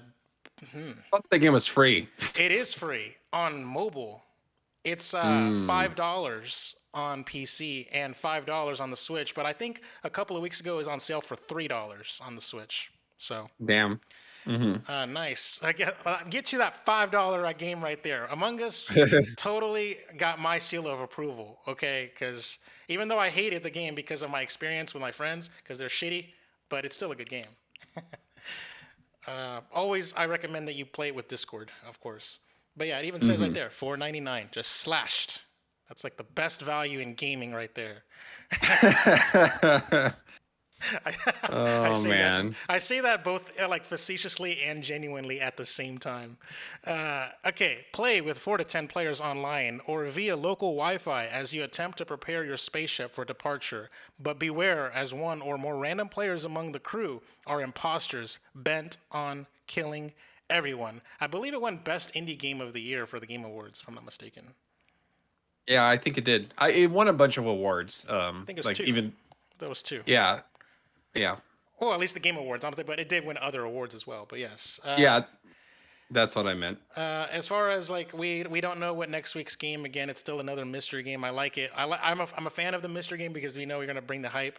They if it's a non-hype game then they'll just show it right here. So yeah, Among Us. You have I have to say that Among Us is in fact a mystery game.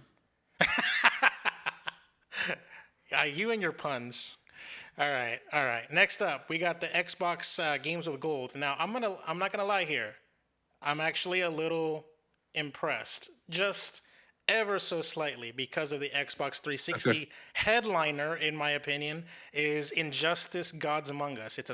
Mm-hmm. 2013 game from the Xbox 360. Got an Xbox One Definitive Edition, and I believe they're giving away the base Xbox 360 game. They're not even giving you the gold, like whatever that edition they called it, whatever that Game of the Year edition. I forgot what they called it. Yeah. But either way, it's still a good story mode. I'm pretty sure it's nothing like. I'm pretty sure most people might have had it. It might have even been on Game Pass for all I know. But yes, the headliner, Injustice: Gods Among Us, you can get it on the for your 360/Xbox One/Xbox Series starting June 16th through the 30th. But the other also rans, The King's Bird, out from June 1st to June 30th. Actually, I saw that gameplay trailer. It actually looked pretty interesting. It looked kind of Celeste with physics and stuff. So I might check it out. Next up is Shadows Awakening from June 16th to July 15th, and the first half of June from the 1st to the 15th is another fighting game, which I'm actually not I'm not against. It's Neo Geo Battle Coliseum, if I'm not mistaken, if I'm reading it correctly here. Yes, Neo Geo Battle Coliseum, and it's got like Terry, he's in Smash Bros. It's got a bunch of like characters from different fighting games and stuff, very SNK looking. So yeah, I don't really have anything else to say other than that. Do you, Dan? Seems like a good month. Yeah. Or I guess a mediocre month, but I think with the like comparison they from the other previous months, I think it's at par. yeah. Yeah, it feels like a good month. So yeah. Yeah. And finally, or not finally, next up, we got PlayStation Plus. We get our June free games is going to be Operation Tango for the PS5. I believe, wasn't that like one of the exclusives for the PS5, if I'm not mistaken? Because I remember seeing this Operation Tango at like a direct or a state of play or something. I don't know. It's just something about this Yeah. is So familiar. they keep doing this thing. PlayStation keeps doing this thing, and apparently Shuhei Yoshida is helping spearhead this direction, where they're finding these indie games to release day and date on PS Plus when they come out. So I guess Bugs Next kind of fell into that, and then there's Destruction All Stars, which that one I don't remember if it was first party or second party or something. And then I think this one also falls kind of within that category. So I feel like we're probably going to continue to see a lot of that. I feel like while the first party is still being built and the bigger releases are still in the works, that we're going to see some of these alternative, mid tier to indie tier games coming out day and date with the PS Plus edition for PS5. Yeah. So Operation Tango, I think it's a two-player game is required to have two players. So, very, Cool. very. I think, if I'm not mistaken, very It Takes Two like. Also, I now instantly regret buying Star Wars Squadrons on Black Friday because Star Wars Squadrons is free on PS4. Of course, on PS5 backwards compatible. It also has a VR mode as well. I believe it's exclusive to the PS4 version, if I'm not mistaken, because of PSVR. And then we got Virtua Fighter 5 Ultimate Showdown also rounding it out. So overall, a pretty strong month. Yeah, for PlayStation. PlayStation does it again. Mm-hmm. Last or second to last here. Screw it. I'll just accept it. Trio of Sonic games coming to PS Now on June 1st. So yeah, this Sonic Mania, Sonic Forces, and Team Sonic Racing. You can get them right now on PS Now. Yeah, cool. Anything to say on that? Nope. Yeah, not very hype-inducing, but okay. I mean, I like Sonic Mania. Xbox Game Pass is adding 7 new games as a surprise edition. Okay, so that's interesting because they normally do them once a month or something like that. But we got, what is it? Peggle 2, Plants vs. Zombies. I can't read that subtitle. Fusion Frenzy, Joyride Turbo, Conan Exile, Maneater, Knockout City. Oh, nice. Damn, that's a good get. Yeah, anything you want to? Oh, Secret Neighbor. What the hell? A Hello Neighbor has a secret neighbor. Whatever. I think it's a sequel. And let's just mention what's leaving on May 31st, because I think there's some big ones leaving here. Oh, Kingdom Hearts HD 1.5 plus 2.5 Remix, Kingdom Hearts HD 2.8 Final Chapter Prologue. Both are leaving, as well as Void Bastards, Surviving Mars, Broforce, and Aceto Courses. Yeah. okay. Yeah. Game Pass definitely got the goods, I would say, as far as, you know, damn, nice. But yeah, that's pretty much all. That's it for the deals. So I'll over to you, Dan. Actually, Yes. should I Do go ahead and do it you now? want to? Yeah, just go ahead and do it now. Let's just fucking get it done.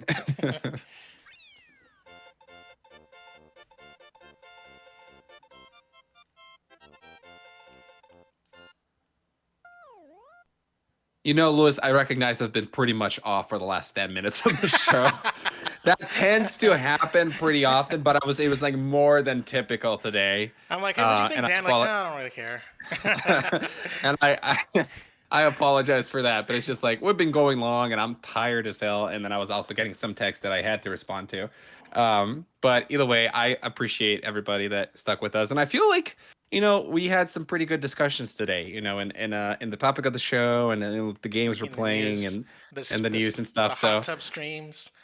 yeah, considering how tired we were already at the beginning, you especially, I feel like we were able to kind of still rock a